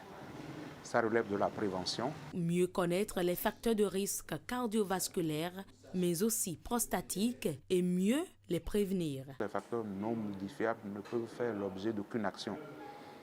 Par contre, les facteurs modifiables que sont l'hypertension artérielle, le diabète, l'hypercholestérolémie, le tabagisme, l'obésité sont des facteurs sur lesquels nous pouvons agir.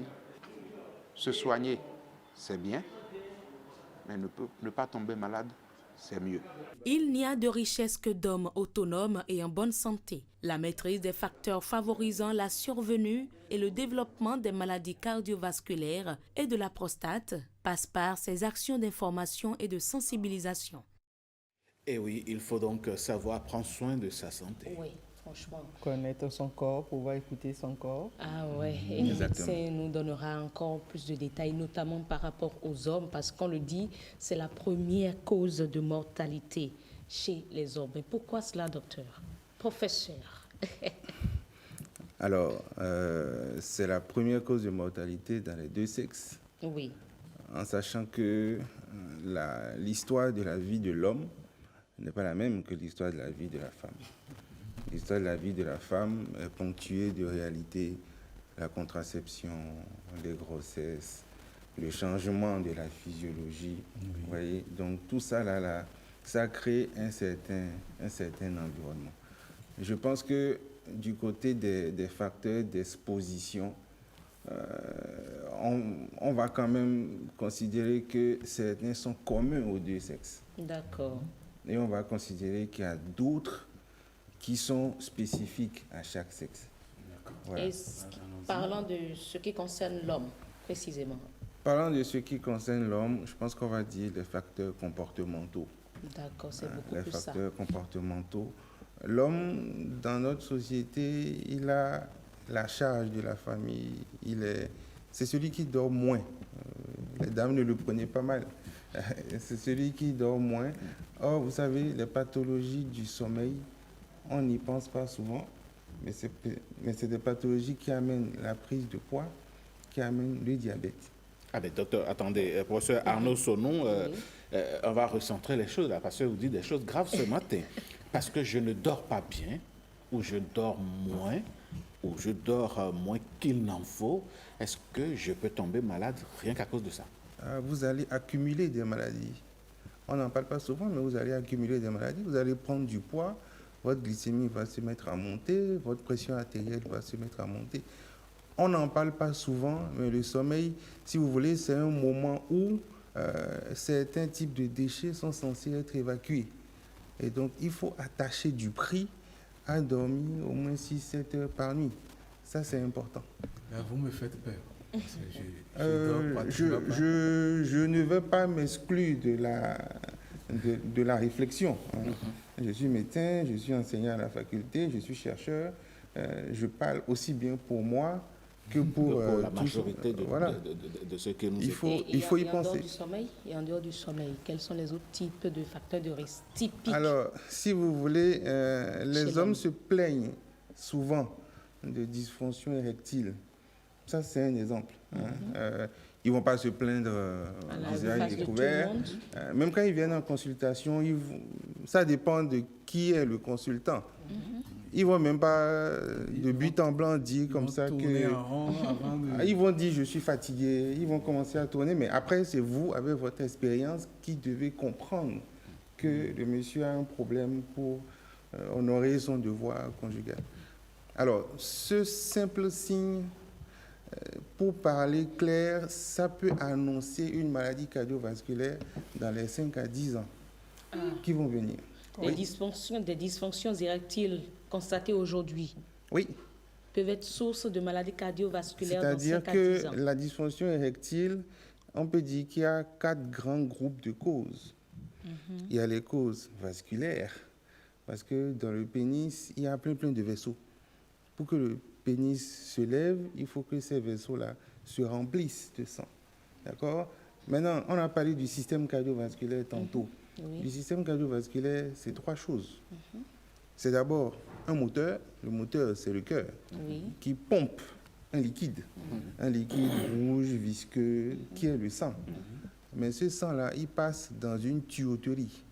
Vous voyez? Donc, pour que le système vasculaire soit perturbé, si le moteur est perturbé, ça ne va pas.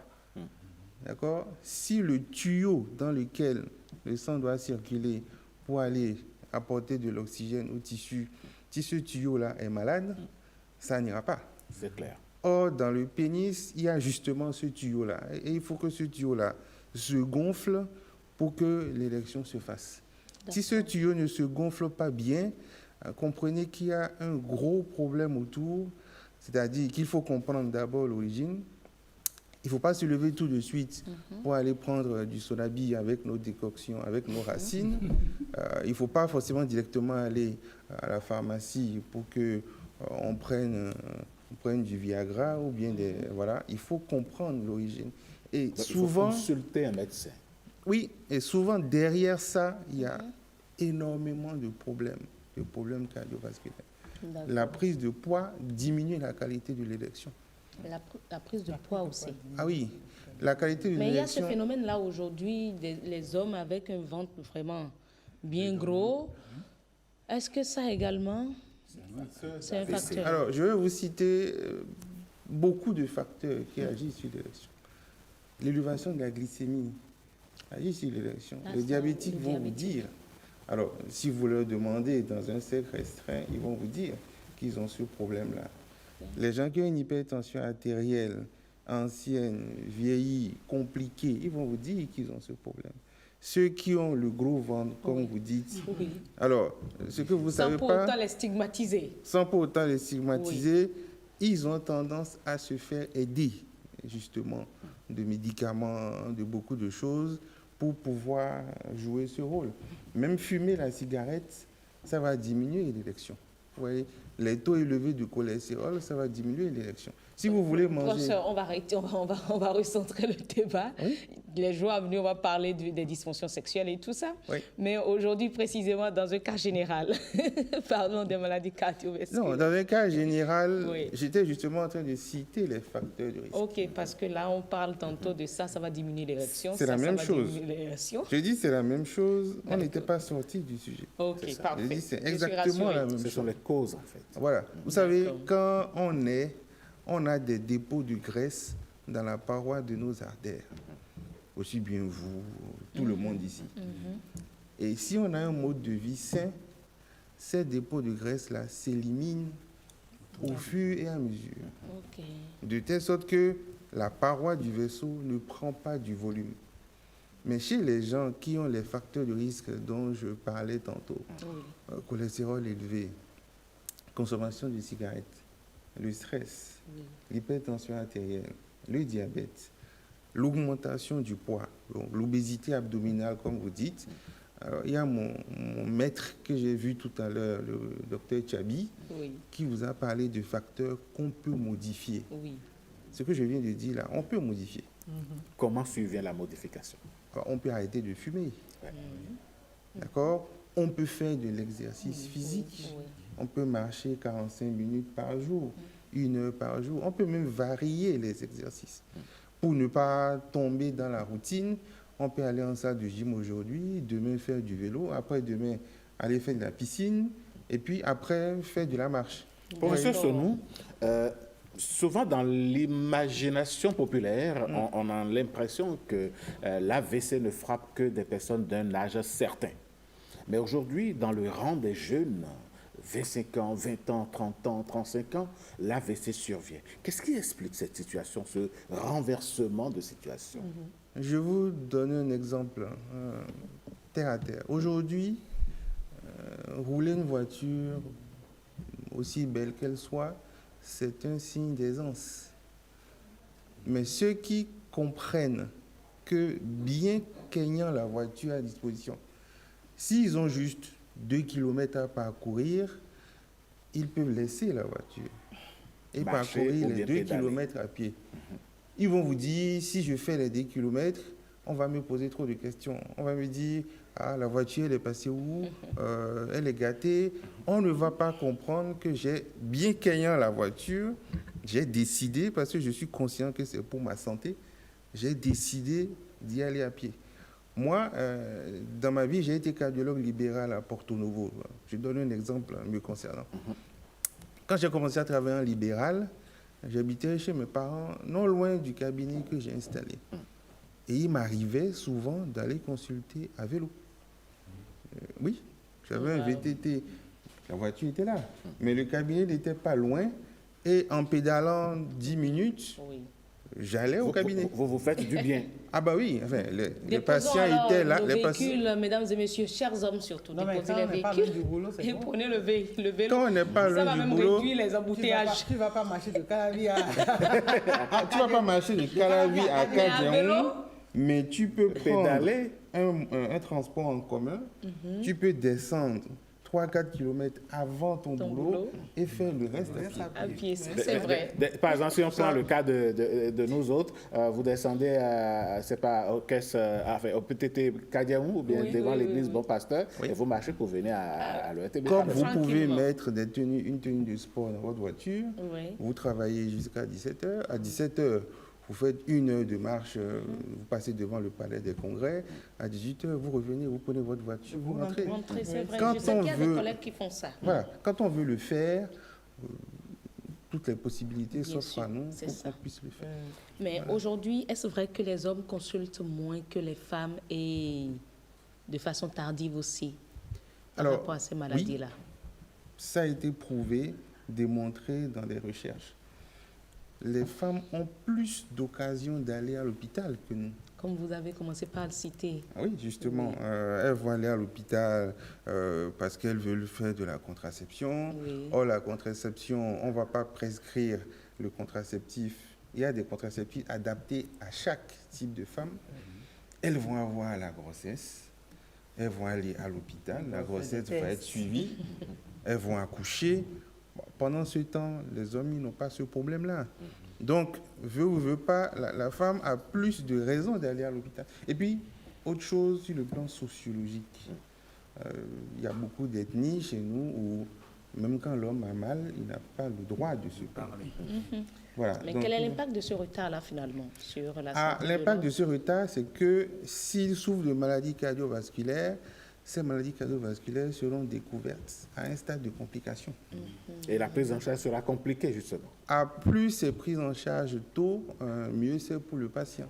C'est-à-dire que chez nous, au Bénin, par exemple, les hypertendus, 70% ne savent pas qu'ils sont hypertendus. Oui, parce que ce que nous recommandons, c'est qu'il faut mesurer la pression artérielle.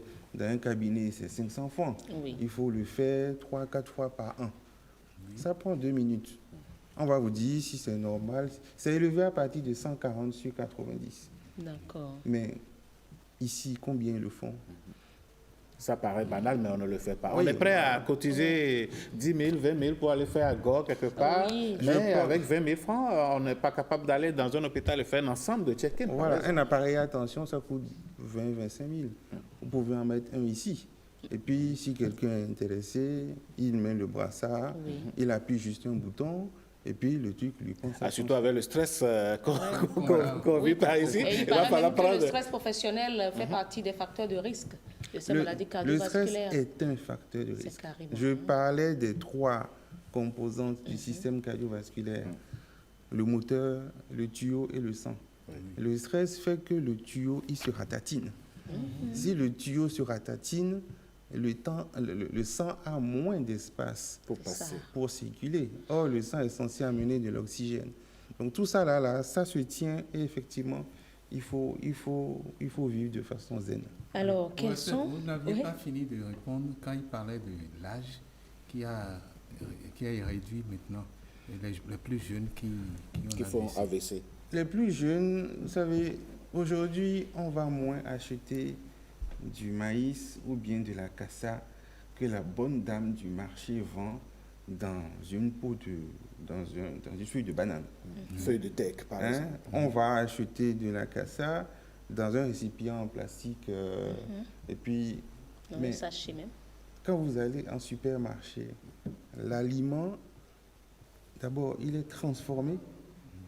Quand on commence à parler de transformation d'aliments, on commence à augmenter le risque de maladie. Et on a aujourd'hui même les aliments ultra transformés. Bon, il y en a qui sont congelés depuis je ne sais pas où, qui sont mis dans un bateau, qui viennent ici et puis qu'on mange. Il y en a qui sont dans des emballages. Vous savez, ceux dont je parle, on appelle ça des perturbateurs endocriniens. C'est ça. Et les perturbateurs endocriniens, c'est reconnu par l'OMS. Ça prend peut-être 10 ans, 20 ans, mais quand ça explose, on ne se rend pas compte que c'est les récipients dans lesquels on mange. Aujourd'hui, il y a plus de fast-foods. Avant, on allait manger à Tassi chez la bonne dame de la ruelle. Et ces jeunes dont on parle se retrouvent beaucoup plus dans ces endroits-là. Voilà, et ils ont plus d'obésité, ils prennent plus de poids, donc c'est normal qu'ils fassent des accidents. Les pizzas, les hamburgers. Les shawarma, les pizzas. Moi, quand j'étais jeune, je ne savais même pas ce que ça veut dire. C'est ça. Mais aujourd'hui, c'est... Avant, nous, on mangeait atta avec akassa, avec piment. Je vous assure, bien avec du gari, atta, gali. Bon, maintenant, si vous gagnez votre vie à un certain niveau, vous aurez tendance à trouver un peu réducteur d'aller manger ça. Et c'est ce qu'on commet le plus comme erreur aujourd'hui. Bon, il faut manger simplement. Simplement et sain.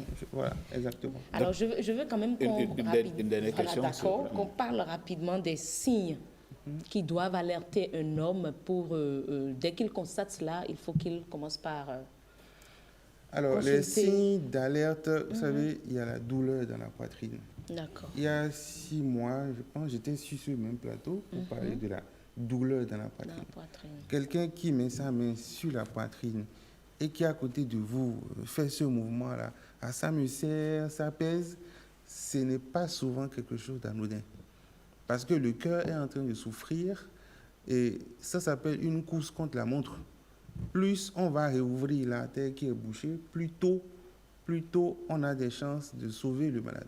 Donc il y a la douleur dans la poitrine, il y a l'essoufflement. Cette sensation de manque d'air. Quand je fais un petit effort, je suis essoufflé. Cette sensation d'avoir comme Hiroshima dans la poitrine, c'est-à-dire, on appelle ça des palpitations. Il y a ceux qui ont des maux de tête.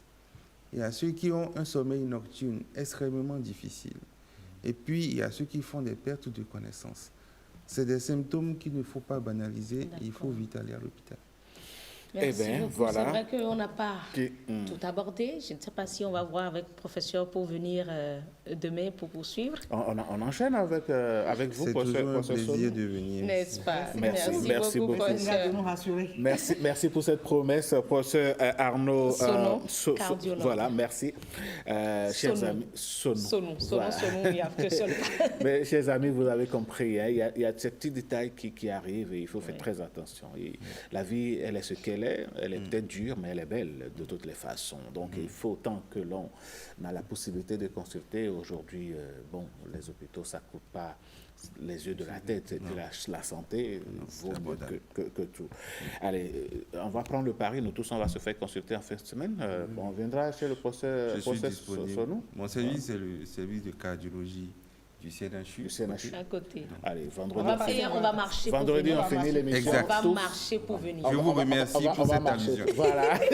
Professeur Sonou, le vendredi, on marche. Après l'émission, on vient vers vous. Parfait. Rendez-vous pris. Je suis disponible. Merci beaucoup. Un autre rendez-vous qui est pris, c'est justement celui du Bénin qui réussit, de Béninois qui réussissent.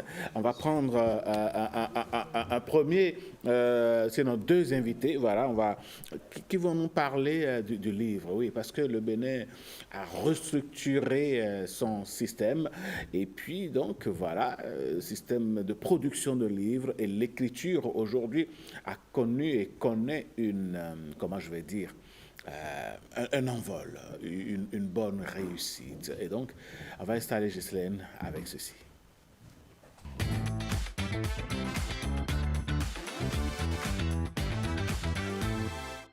Alors, chers amis, on revient donc en plateau pour parler donc d'écriture. Ghislaine Adimi Bamidele, bonjour. Merci beaucoup. Je vais d'abord humblement demander à Patrick de bien vouloir céder sa place à Marvin. Voilà, Marvin qui va nous rejoindre rapidement. Voilà. Simplement. Ah oui. On a besoin de Marvin à côté. On va bouleverser les habitudes. Exactement. Non, mais tu nous passes. Ok. Bon, Marvin viendra avec sa tasse. Ah ouais, chacun avec sa tasse. Allez. Ben oui, allez, vous l'avez annoncé. Oui, vous savez que nous sommes dans la semaine où on a parlé du livre, le salon du livre. Et on ne peut pas finir cette semaine sans avoir ces acteurs aujourd'hui qui sont à l'honneur. Et l'autre chose qu'on constate, c'est que l'univers du livre prend vraiment de l'envol, ou a pris de l'envol. Tout le monde écrit aujourd'hui. On peut dire qu'il y a une floraison d'ouvrages et avec beaucoup d'auteurs béninois. Vous-même, vous n'avez pas encore sorti de livre, hein, Alain? Non, mais je crois que je dois avoir 200 poèmes. Des manuscrits? Oui. Ah ouais, ça, il faut vite le sortir. Parce que je voudrais bien vous citer parmi les auteurs la prochaine fois. Pourquoi pas. Allez, on prend le défi. On va y aller. Alors là, pour parler vraiment de l'univers du livre qui est en pleine floraison. Bénin, aujourd'hui, j'ai bien voulu inviter sur ce plateau un écrivain. C'est bien sûr un écrivain qui est avec nous. Alors, il a pour nom, je vais le dire rapidement, Modeste Agbikosi, écrivain. Et juste à côté de moi, nous avons un critique littéraire. Le critique littéraire, c'est celui qui juge le travail de l'écrivain. C'est bien ça? Bien entendu. Donc, tous ceux avec nous ici, on va essayer de voir comment le livre émerge au Bénin. Monsieur Abikossi, bonjour. Bonjour madame, et merci à la SRTB pour la promotion de la littérature. Aujourd'hui, il faut noter tout à fait qu'il y a une floraison de livres au Bénin. Cela est dû à plusieurs facteurs, et notamment la volonté politique. Chaque année, il y a le salon du livre qui est organisé. Et le salon du livre est un grand rendez-vous littéraire. Un grand rendez-vous parce qu'il n'y a pas que les écrivains nationaux, il y a également les écrivains internationaux. En dehors de cela, il y a une floraison de maisons d'édition et de centres d'imprimerie. Vous voyez, parce que quand l'écrivain écrit, il faut quand même une maison d'édition pour éditer. Il faut une imprimerie pour pouvoir sortir le livre physique. En plus, nous avons la multiplication des bibliothèques et des centres. Aussi, nous sommes à l'ère de s'exprimer. Tout le monde veut passer... liberté d'expression. Exactement. Tout le monde veut passer un message. Certains choisissent TikTok, d'autres choisissent l'écriture. Moi, j'ai choisi l'écriture. Et lequel est le message que vous passez à travers vos livres, généralement? Généralement, j'essaie de démystifier nos valeurs. Tout ce qui est symbole de l'africanité, j'essaie de les démystifier à travers l'écriture. Ah oui. Il vous arrive de faire, comment dirais-je, une liaison entre le traditionnel et le moderne, l'ancien temps et le nouveau temps? Justement, je prends un exemple palpable, mon livre « L'amour à l'épreuve du phare ». C'est par exemple un livre qui parle du symbole de l'africanité, le phare, qui est un symbole de l'africanité, qui a trois maintenant. À travers le phare, j'essaie de passer un message, j'essaie de passer à travers des intrigues pour pouvoir faire passer le message. Voilà. Voilà, M. Abikossi, lui, il fait passer des messages à travers son livre. Vous, en tant que critique littéraire, est-ce que tous les auteurs que vous avez autour de vous font réellement passer un message à travers le livre? C'est vrai, on a une floraison d'auteurs, on a une floraison de livres. Est-ce que tous les livres que nous avons passent réellement un message? On ne saurait le dire tout de suite déjà. Je dis bonjour à toutes les téléspectatrices et téléspectateurs de la SRTB et bonjour à mon frère et ami Alain Sochoumen. Merci, bonjour Teddy Gandibé. Voilà. Bonjour Ghislaine. Voilà. Et donc, bonjour Teddy. Voilà. Et donc je tiens quand même à dire que lorsqu'on parle de la littérature, elle se présente sous plusieurs facettes. Et on peut faire de la littérature pour de la littérature, bien sûr. Ça se fait, ça existe. C'est un registre dans lequel certaines personnes, enfin certains écrivains s'inscrivent. Et dans le même temps, on peut choisir de faire de la littérature pour passer aussi des messages. Ça, c'est clair.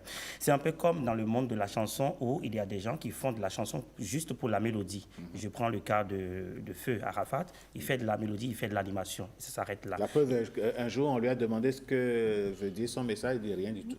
Voilà, ça ne veut rien dire. Il faut juste écouter pour danser. Voilà. Et donc, c'est de la même manière que dans le monde de la littérature, on peut choisir de faire de la littérature pour de la littérature. C'est-à-dire qu'on utilise la langue qu'on veut employer pour faire son travail. Et puis, on y agence des éléments qui ne sont pas forcément appelés à donner du sens à quelque chose, mais de la musicalité plutôt. Et donc, quand on choisit ce format d'écriture, oui, on est dans le monde de la littérature. Mais dans le même temps, lorsque on choisit d'écrire pour passer un message, pour traiter d'un sujet, pour décortiquer, disons, un sujet qui est inhérent à la vie humaine, là aussi, on est dans l'univers de la littérature. Mais aujourd'hui, quand on note qu'au Bénin, il y a une panoplie d'écrivains qui émergent. Il y a le monde de la littérature qui évolue à grands pas. Et mon ami et frère l'a souligné, c'est déjà à partir de la volonté politique que cela démarre. Et donc, quand on comprend dans un système qu'il faut installer un moment d'émulation, il faut créer des espaces d'expression là, l'engouement vient tout de suite dans le rang de ceux-là qui sont appelés à animer le système, à animer le secteur. Et je pense que c'est à juste titre ce qui se passe aujourd'hui au Bénin. Le gouvernement a compris qu'il faut créer une plateforme pour permettre à ces acteurs d'être tout le temps en mouvement autour de ce qu'ils savent faire. Et donc, ça fait qu'aujourd'hui, on note clairement qu'il y a une sorte d'installation de la floraison de la littérature, de beaucoup de publications, des maisons d'édition fusent d'un peu partout, et cela ne va que de cette vision du gouvernement qui a voulu faire ça. Est-ce que la structuration du secteur a un impact sur la production littéraire nationale? Un très fort impact. Un grand impact, parce que lorsque on comprend que la littérature peut avoir une industrie, c'est toute une industrie, où il faut avoir plusieurs secteurs qui soient à même de faire fonctionner tout le système.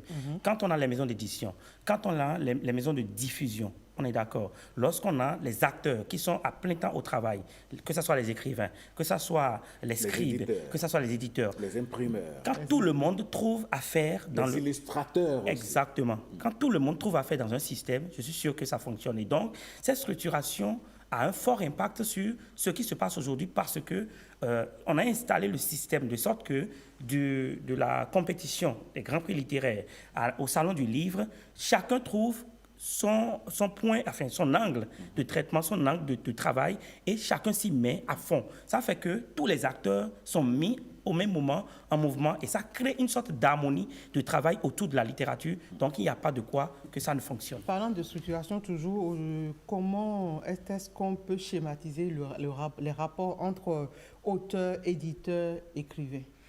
Alors, si on doit schématiser un rapport entre l'auteur, éditeur et écrivain, aujourd'hui, je peux le dire, c'est juste un travail à la chaîne.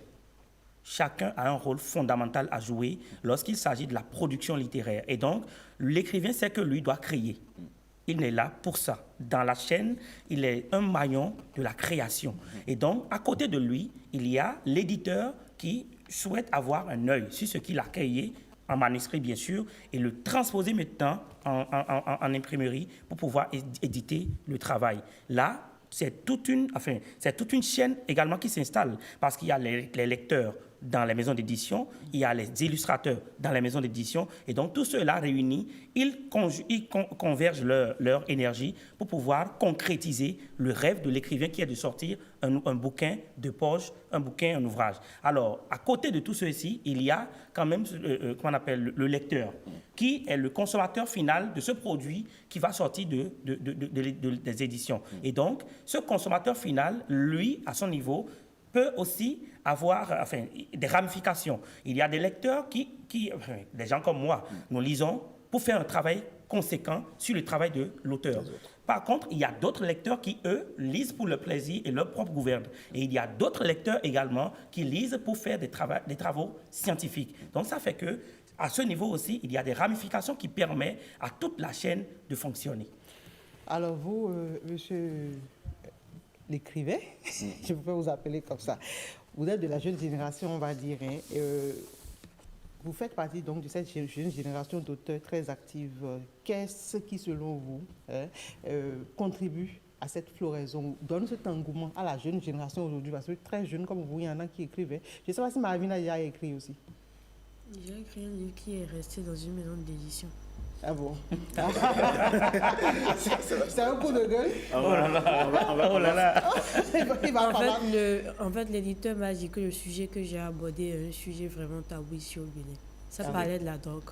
La drogue. Ah ouais. Alors, disons, pour sortir de ça, par exemple, quels sont les sujets que vous abordez pour pouvoir ne pas avoir vos manuscrits coincés dans la maison d'édition? D'abord, il faut chercher la ligne éditoriale de la maison d'édition. Est-ce ça dit qu'il faut connaître sa maison d'édition et commencer à écrire? Non, même après le manuscrit, parce que les maisons d'édition ont leur ligne éditoriale. Donc, il faut chercher à savoir si le sujet correspond avec telle ou telle maison d'édition. Comme ça facilite le processus. Donc ça veut dire qu'elle peut aller chercher encore une autre maison d'édition. Justement. Il est même conseillé de déposer dans plusieurs maisons d'édition. D'accord. Voilà. Alors, avec les réseaux sociaux aujourd'hui, comment est-ce que vous vous en sortez? Puisque aujourd'hui, on ne lit plus le livre. On ne lit plus le livre comme avant. Mais comment se fait-il que malgré que la lecture avec le livre papier n'est plus très en vogue, on assiste à cette floraison d'auteurs au Bénin? Ça dépend du sujet que l'on choisit d'aborder. Et ça dépend aussi de la manière dont les sujets sont abordés. Dont les sujets sont... Vous voulez me faire croire que les gens lisent encore beaucoup? Les gens lisent encore. Moi, je le confirme. Les gens lisent encore. Quand on dit que les jeunes ne lisent pas, moi, je pense que...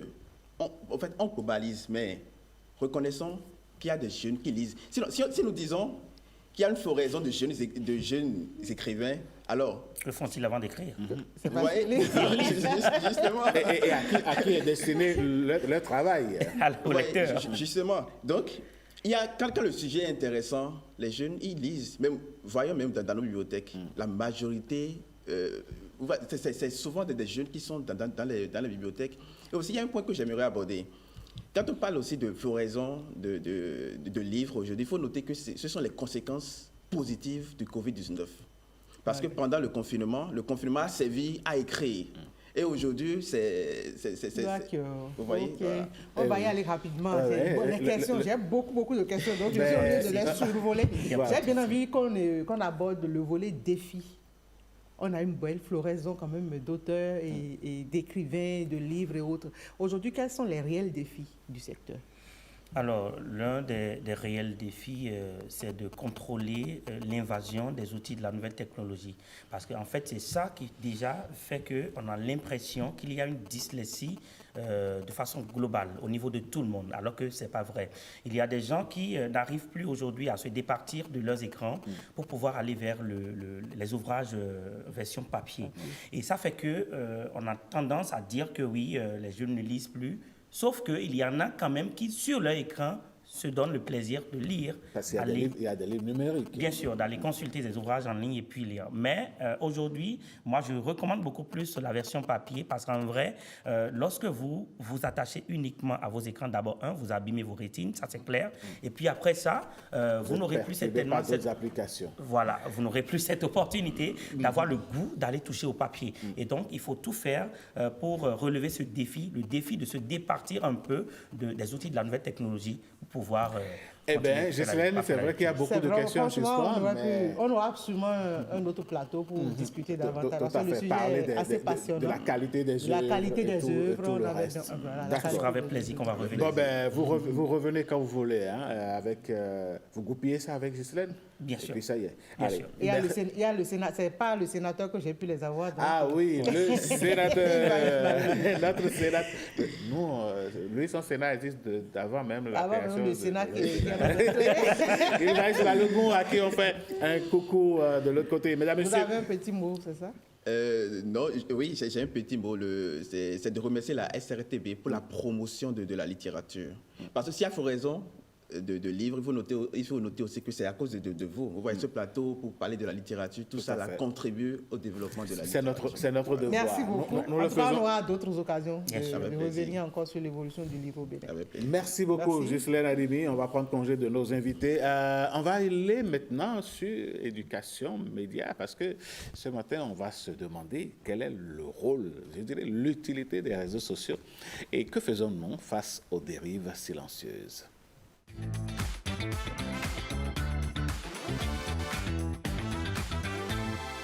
Allez, retour plateau Marvin Promise. Aïradou, bonjour. Bonjour. Vous êtes resté depuis hier Miss Corée. Ah, ouais. Il faut sortir le manuscrit de chez l'éditeur. Voilà, il faut aller chercher le manuscrit de chez l'éditeur et puis vous mettez ça chez un autre éditeur. Mais en attendant, on parle des réseaux sociaux. Voilà, justement, aujourd'hui on parle du rôle réel des réseaux sociaux, outils où c'est une âme. Les réseaux sociaux font désormais partie de notre quotidien et pour certains, ce sont des espaces de travail, de créativité et d'opportunité. Et si aujourd'hui des lecteurs ou des écrivains arrivent à insérer leur travail sur les réseaux sociaux, je pense qu'ils trouvent ça déjà comme une opportunité. Parce que les gens ont pu trouver le vrai aspect des réseaux sociaux.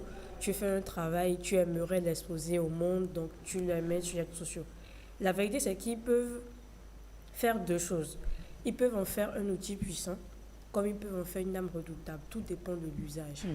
Et les réseaux sociaux, c'est le meilleur de ce qu'ils peuvent offrir. Aujourd'hui, un smartphone peut remplacer un bureau, une boutique ou même une carte de visite. Parce qu'on a dit ici, notre image digitale, elle compte. Ce qu'on transmet sur les réseaux sociaux, ça impacte et ça compte pour beaucoup.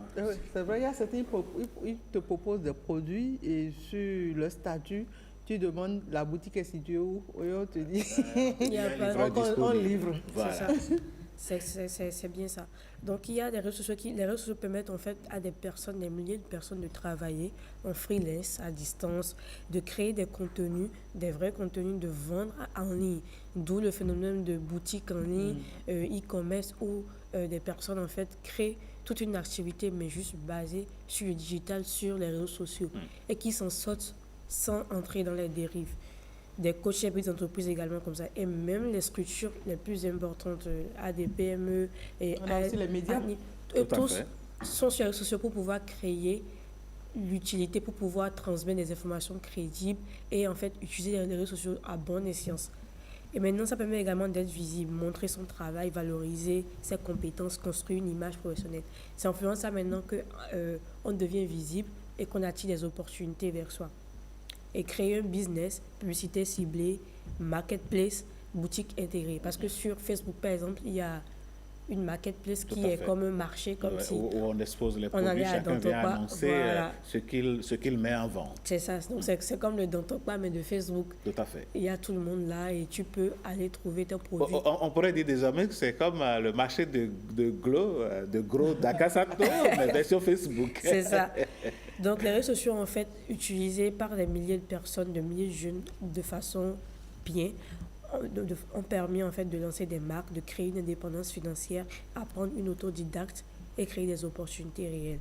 Maintenant, il y a des personnes qui l'utilisent comme arme dans l'espace numérique. Il y a des dérapages plutôt. Il y a des dérives. Il y a la manipulation des contenus arrangés, des montages trompeurs, des rumeurs virales. Jusqu'à avant-hier, je voyais encore la vidéo de Jimon Oussou, comme je vous le disais, qui vendait des produits de bienfaits. Tout à fait. Donc, il y a ces faits-là qui sont pas vérifiés. Il faut vraiment, on ne cessera jamais de le dire. Oui. Il faut être vigilant. Vous pouvez voir nos images sur les réseaux sociaux en train de parler, et alors que ce n'est pas nous, pas nous qui n'avons jamais parlé de tel sujet, par exemple. C'est ça. Donc, il y a ce fait-là. Maintenant, il y a le harcèlement. Il y a des personnes qui sont juste sur les réseaux sociaux.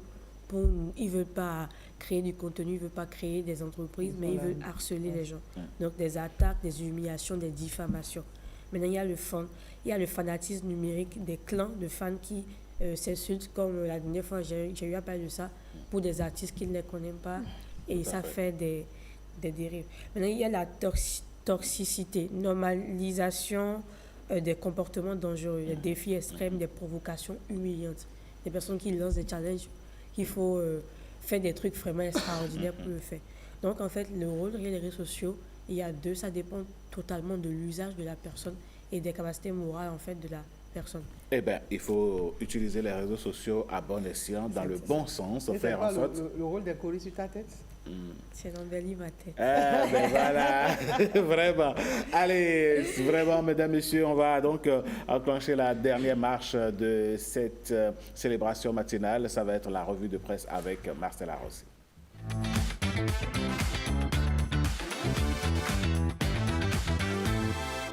Marcel Arrossi, bonjour. Alain, bonjour. Bonjour à tous. Présence des femmes sur les listes électorales, est-ce que la moisson est suffisante? 12,35%. Fraternité met en lumière une réalité qui, malgré les années, semble immobile.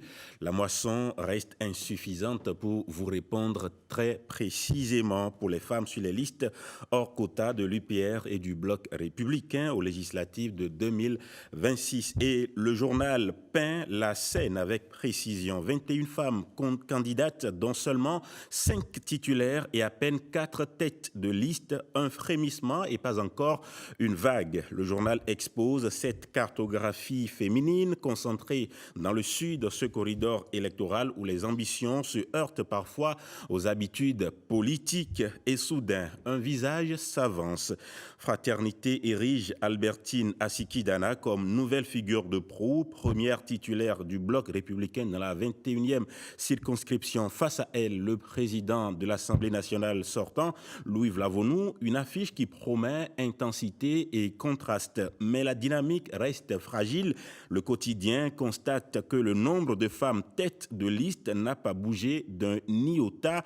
4 en 2023, 4 en 2026. Rosine Dainho, elle s'efface, laissant la main au maire Cyriaque Domingo. 2 partis, 2 vitesses différentes. Fraternité déroule à présent les chiffres. Au bloc républicain, on avance timidement. 11 femmes hors quota, 6,47%, dont 4 titulaires. À l'UPR, on piétine encore 10 femmes hors quota, 5,88% et une seule titulaire. Marguerite Agbanzé, modestement léger en 4e position. Le journal souligne avec une pointe d'amertume que la majorité des femmes de l'UPR restent cantonnées au poste de suppléantes, comme des voix qu'on entend mais qu'on peine encore à écouter. Fraternité rappelle enfin l'arithmétique politique avec les quotas. Les 2 partis affichent 117 femmes candidates, soit 26,83%.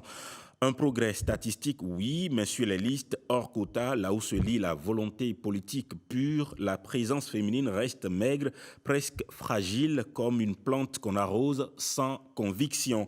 Et au bout de son papier, Fraternité pose la vraie interrogation. Peut-on encore parler de progrès quand l'essentiel se résume à un surplace maquillé par des quotas obligatoires? La voix du journal résonne comme un appel. À quand une démocratie où les femmes ne seront plus une concession, mais une évidence? Marcella Rossi, dans le processus électoral en cours, 2 militants du parti Les Démocrates ont été condamnés. Le matinal raconte le verdict tombé ce 24 novembre. 2 militants du parti LD arrêtés le 6 novembre viennent d'être condamnés à 24 mois de prison avec sursis assorti de 500 000 francs CFA d'amende chacun. Des peines légères peut-être, mais lourdes de symboles en cette période où chaque geste peut peser sur la crédibilité du scrutin. Le matinal redirige le regard vers le mono, là où tout aurait commencé. C'est la Direction générale des impôts elle-même qui alerte.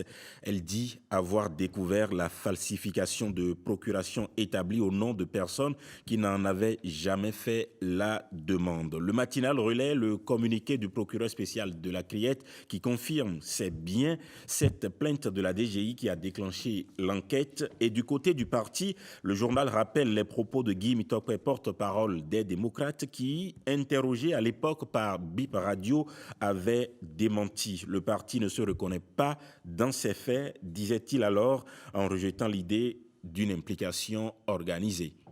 Eh bien, nous sommes totalement impliqués dans cette émission, avec vous d'ailleurs, mesdames, messieurs. Merci d'avoir été là. On se dit à demain.